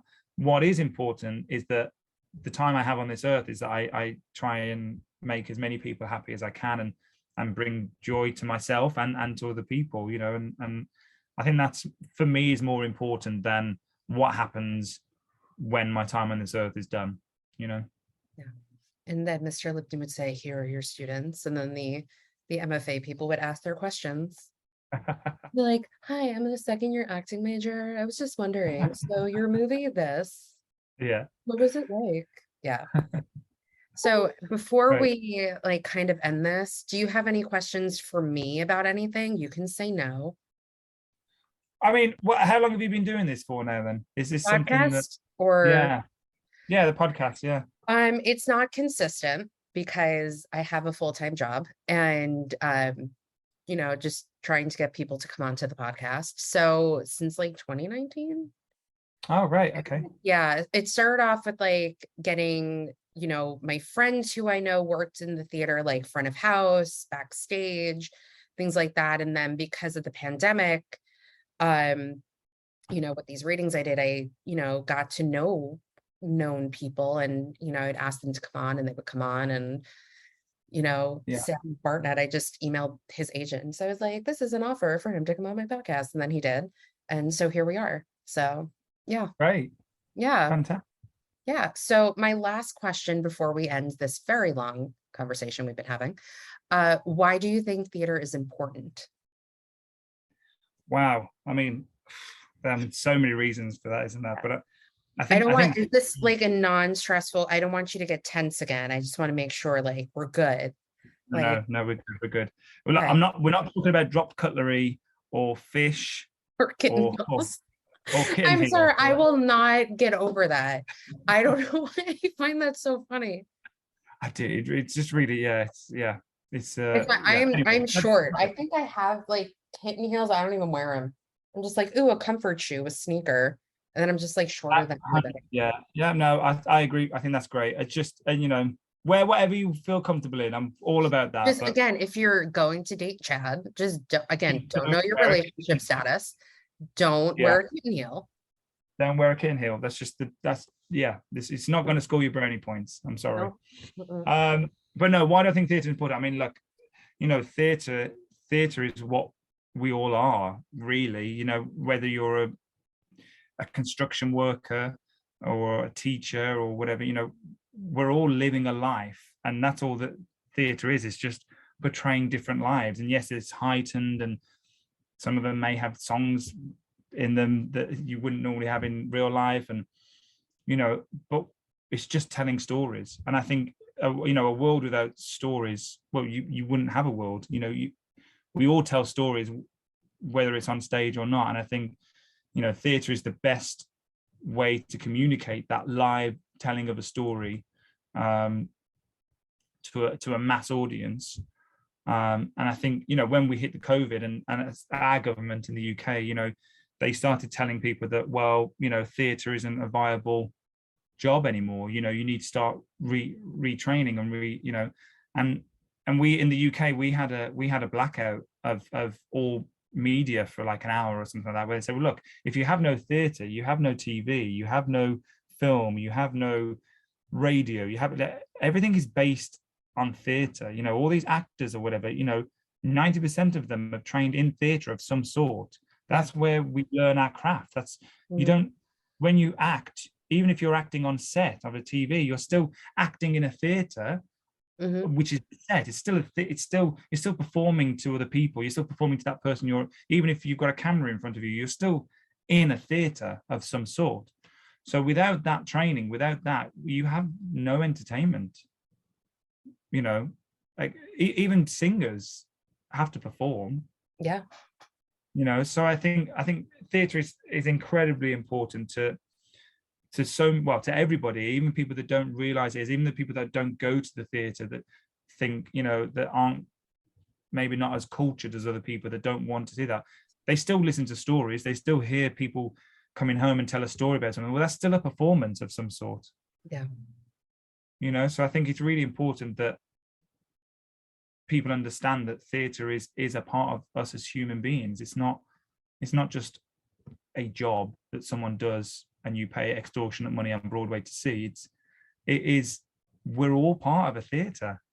Yeah. You know, I think Shakespeare says, you know, the world's a stage. Men and women And are players. Exactly, and that's true. We are like everything every day. This is a story right now. This will be a story for me to tell other people. Hey, one day I did this and I had a podcast. Everything is a story, and you never know where that story is then going to turn into a play or a musical, or you know, and it all starts with a conversation or a you know a meeting or whatever. So that's the way I believe. I think that our whole life is a theater, is a show. You know. And we're all just performing monkeys. Absolutely. Yeah. Well, it's really interesting. A couple of years ago, so I'm sure you know on Instagram they have like the Explore page, and I saw this clip of Marlon Brando talking about how we're all actors, how we act in our everyday life, and he was talking to the interviewer and he's saying like, you're acting right now because how you are with me, you know, you're probably not off stage, you know, there's like this persona that we sometimes put on. And I thought that was very interesting. And clearly I still talk about it to this day because I'm like, it's kind of true. Because if I, you know, get on the phone with whomever and I'm calling them, my tone of voice is different than it is now. Because you're like, hi, I'm calling because of this. And then I'm like, afterwards, you know? Yeah. And that's exactly the point, is that we're always performing. Like no matter even if we don't know we're always doing. And you know, Tom Hardy says a great quote as well, which is not necessarily about performing, but I do believe it. He said, you're going to meet some people that love me and you're going to meet some people that hate me. And he said, and it's important that you believe both of them. Because I react to different people in different ways. And he said, and I can be two completely different characters depending on how you treat me. Is how I will treat you. And so to some people, I can be a nice person, but somebody else might say, well, I hate that guy. And because of, for whatever reason. And I think that's, you know, that kind of is what we were saying, like we all have different personas in the sense of how we behave with certain people and how we react, and how you speak to your best friend compared to how you speak to a waiter in a restaurant might be completely different, you know. And it just, I think that's what theatre is. It's just picking up those stories of everybody and everyone's lives, maybe heightening them a little bit, exaggerating them a bit, maybe sticking a few dance numbers in here and there. But ultimately, you're telling a story that started off as a basic human story. You know, and you're creating it into a show, but it's still just telling a story. Well, Chad, you can stay on once I end the recording, but anything else you'd like to add before we end? I think it's been great. It's been amazing. Thanks for having me. Of course. Thank you. Honestly, this conversation went on so much longer than I thought it would, but not in a bad way at all. Well, thank you so much for coming on. And if you are going on the cruise of Royal Caribbean Allure of the Seas, make sure you check out Chad, Sam. What's the last name? Carmichael. Yeah. See, I know. I remember. You know it. Remembered Carmichael and Mamma Mia. All right. It's a great cast. Yeah, it's a lot of fun. I enjoyed it. Brought back a lot of nostalgic memories for me. A lot of people book that ship just to see the show. Oh, really? Yeah, we have a lot of people that say, hey, look, you know, when we're choosing the ships, a lot of them go to the same places. We chose Allure because we wanted to see Mamma Mia. Yeah, it's just, again, it's just a fun show. Yeah, it's great. It's really fun. Literally the Broadway production on stage. Okay, I feel like we've talked about Mamma Mia enough. Okay, we're going to end now. Thank you so much for coming. Thank you. Thanks for listening.